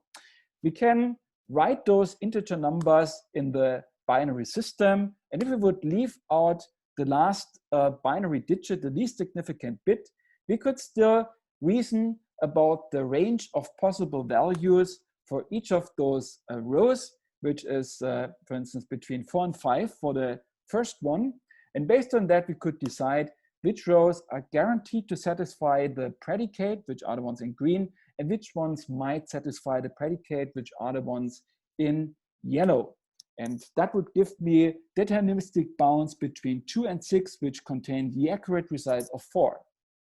On the other side here, I could drop the first 2 bits and only read the least significant bits over here, which also gives me a range of possible values. And in this case, actually, it turns out to give me better bounds than the bit selection before. So which specific bits we are processing actually matters a lot.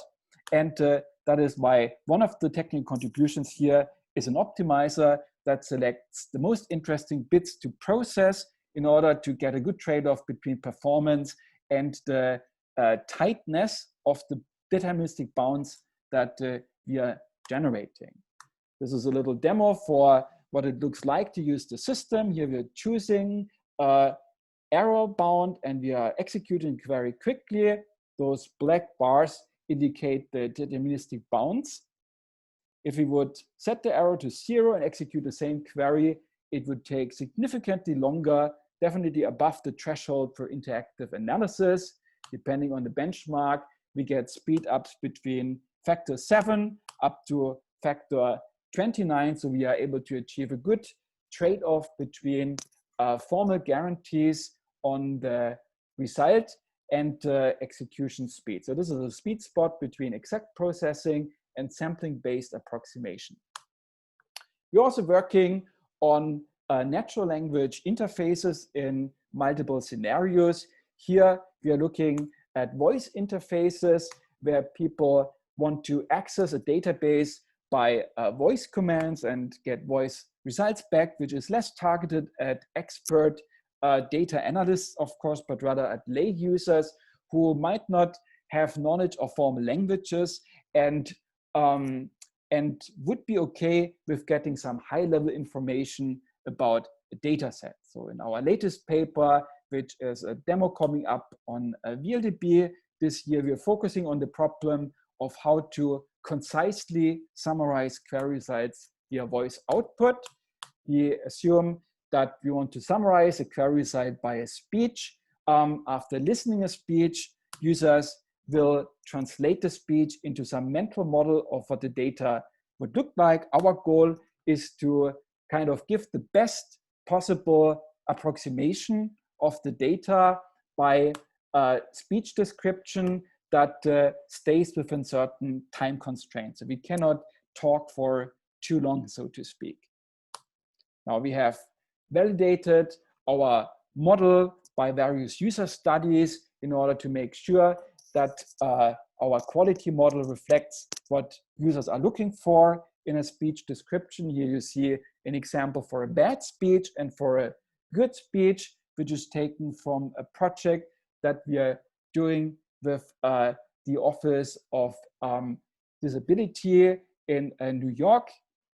Here we are summarizing the same data set, and one of those two descriptions is considered significantly more informative by the average user, and our quality model is able to reflect that.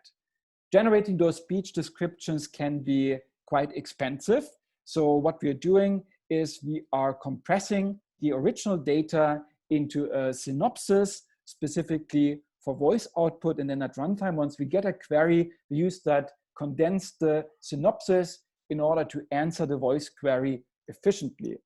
And now this is what it looks like, or better sounds like. Can you hear the sound? Can you hear the sound? Yes, we can hear, but not very clear. I think you can tune the volume up, if possible. Statistics on salary in Germany. Is that audible? Yeah, yeah. Okay, awesome. Okay, great. So here I'm using the system. It's called SkinnerDB, running on one of those Google Home smart speakers. And I have opened a database that contains the results of the Stack Overflow Developer Survey 2019. And now the system is trying to give me to generate some high-level tendencies in the data and to convey them to me. Statistics on salary in Germany. Some salary facts in Germany: the salary is $63,000. For expert coders, the salary is even $81,000. When working for a large company, the salary is $69,000. What else do you want to know? tell me something about the people who use the Python programming language. Some facts on Python: 42% of developers used it. When working for a large company, 44% of developers used it. For data scientists, staggering 88% of developers used it. What else do you want to know? Exit. So that is a little demo. The project is sponsored by Google, and the challenges here are generally to interpret voice queries and to summarize tendencies in the data by a high-level voice description. Now, the final project that I want to give a quick overview about, it's focusing on natural language querying in a different context. So here we are trying to verify a claim which is given in natural language by translating that claim into, like, mapping it to a data set and translating it into an SQL query on that data set. And then based on the query evaluation result, we either verify or refute the claim. Now, this scenario is, for instance, motivated by a use case in an organization that we are collaborating with, which is the International Energy Agency. Here you see the headquarters in Paris, which generally has the mission of informing about 30 member countries about developments in the energy sector. They release their findings in large reports that are published every year. And those reports contain hundreds of pages with energy-related technical claims. So typically, it's about, for instance, how energy demand in certain areas grew, or some numerical technical claims.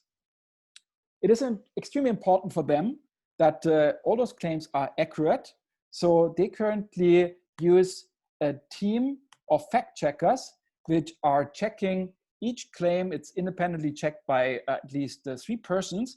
And in order to do this for those hundreds of pages before releasing a report, it takes weeks, if not months. So they are looking for ways to speed up this process. And we have coming up on VLDB this year, we have published a scrutinizer system, which takes as input a collection of text documents with claims to verify, together with data sources from which we can verify those claims, and orchestrates a team of fact checkers in order to verify those documents as quickly as possible. They're asking those fact checkers questions, and in particular by making suggestions to those fact checkers about how to verify those claims. And during the verification process, it uses machine learning in order to translate those claims into queries more accurately.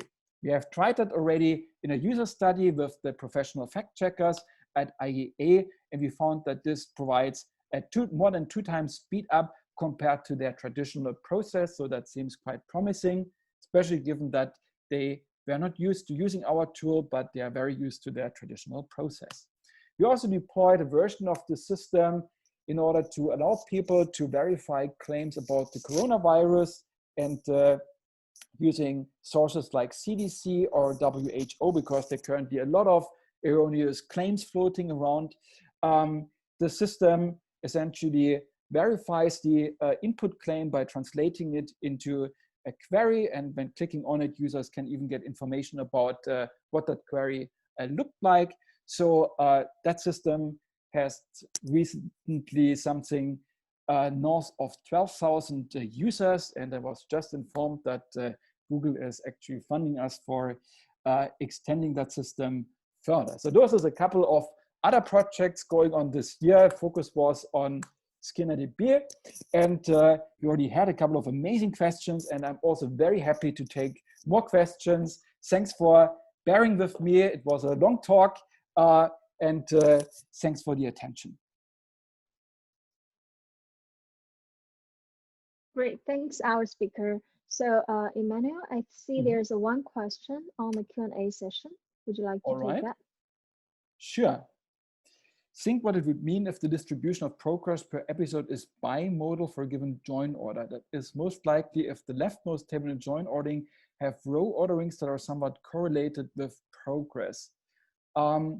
if one finds two join orders that start with the same table and whose progress distributions are bimodal and anti-correlated, one might want to alternate between those join orders. This is similar to only an index ending.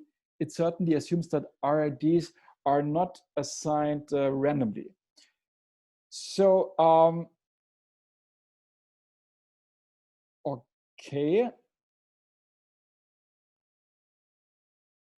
Row orderings. Okay, so the question, I mean, the high level question I'm gathering is about the impact of ordering, of row orderings. So at this point, we assume that rows are randomly distributed for our former analysis. So with row orderings, I mean, there is a potential challenge there because, I mean, the UCT algorithm assumes that the reward distribution is stationary, so it doesn't change too much over time. If you have a row ordering, then it might invalidate that assumption because, I mean, if you process more rows, then at some point you come from one scenario into a different scenario, so the reward distribution of the join orders might change. On the other side, there's also an opportunity there, and I think that is also in there in this question, that one might actually want to learn different join orders for different parts of the data. I'm not sure whether it's referring to that, but if the data is already sorted, then that's something that one could try, assuming that the beginning of the sorted data behaves differently than the end of the sorted data. We could try to partition it and learn specialized join orders for different data partitions. I think the question is more like the correlations between the row order or the data order in the table versus the progress you are making. So what if it's like, you know, it's anti-correlated? And but I see in demos like the preferred or the optimal join order is keep changing when you're moving, like, you know, processing more data. Yes, the optimal.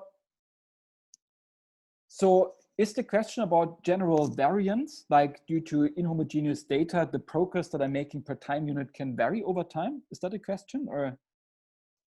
Let me unmute Garrett so we can directly talk to you. 1 second. Oops. I think he probably, I couldn't find him anymore. Let me see. Garrett. Oh, here. Okay. Hello? Hey, Garrett. You're. Hi. Yeah.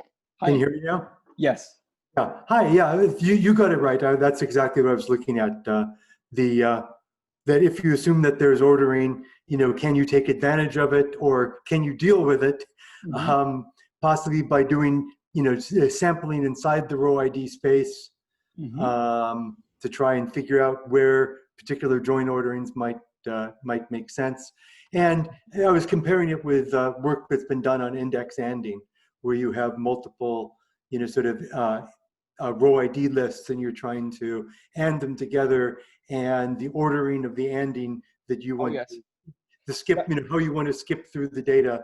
And in some ways, joining and index anding are similar problems. That is a great point. Actually, I had like in this ongoing work, there was one point about expanding the scope of the decisions we are learning.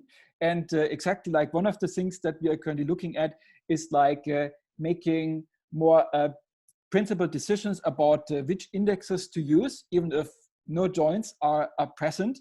And looking at things like, for instance, like even for unary predicates, trying to reorder different components in those predicates, trying to decide on a good parallel evaluation strategy, and also looking at indexes. I agree that that is an interesting thing to look at. And at least based on the initial results, it seems that you can use this approach also to figure out a good order for evaluating, for using indexes.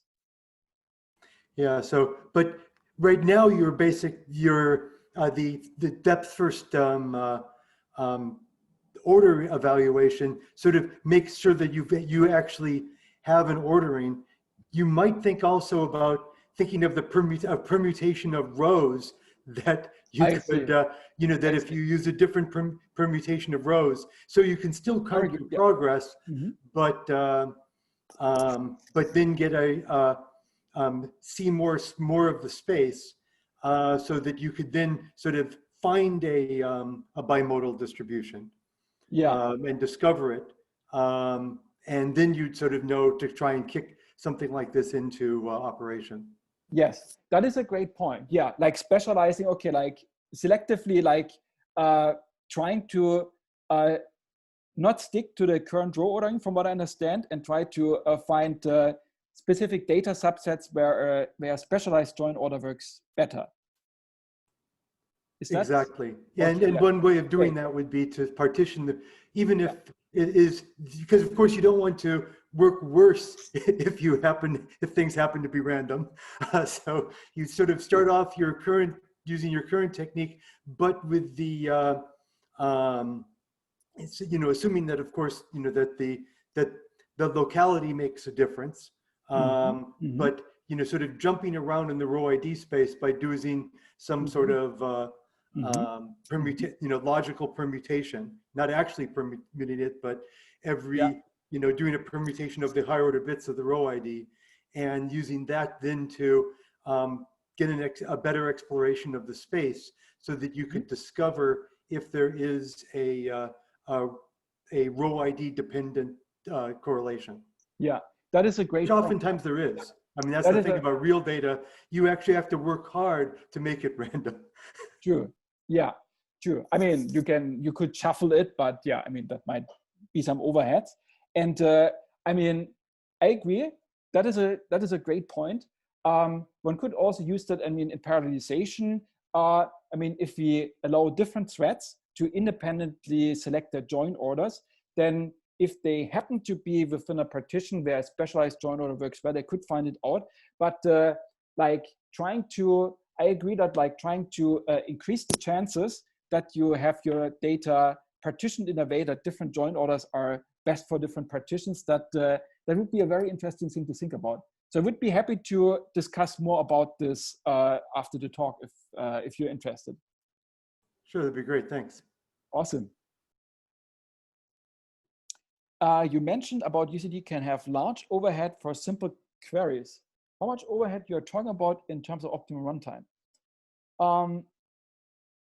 UCD large overheads for simple queries. So if you're talking about the conversion overheads, then they're actually relatively small. If you're talking about that refers probably to my remark about the TPCH benchmark. So here, I mean, large overheads, we are somewhat slower than a MongoDB, but it is something within a factor with something like, with the newest version, something like 50–60% overhead, basically.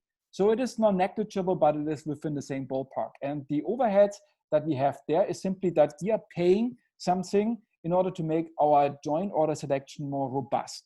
We pay by, for instance, overheads due to learning, just like updating statistics on different runtime statistics on different join orders, selecting the most interesting join order to try next, or also switching between different join orders. There's a certain overhead for resuming execution for a join order. We have to reset the counters.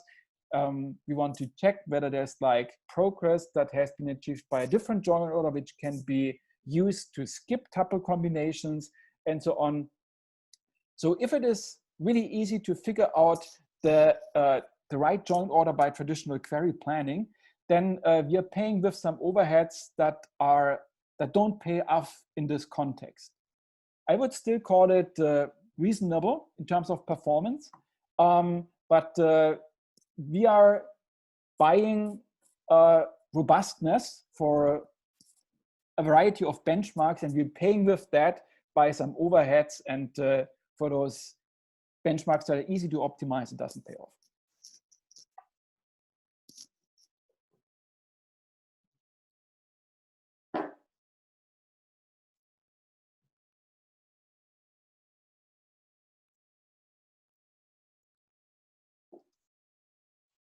All right. Do we have any other questions to our speaker?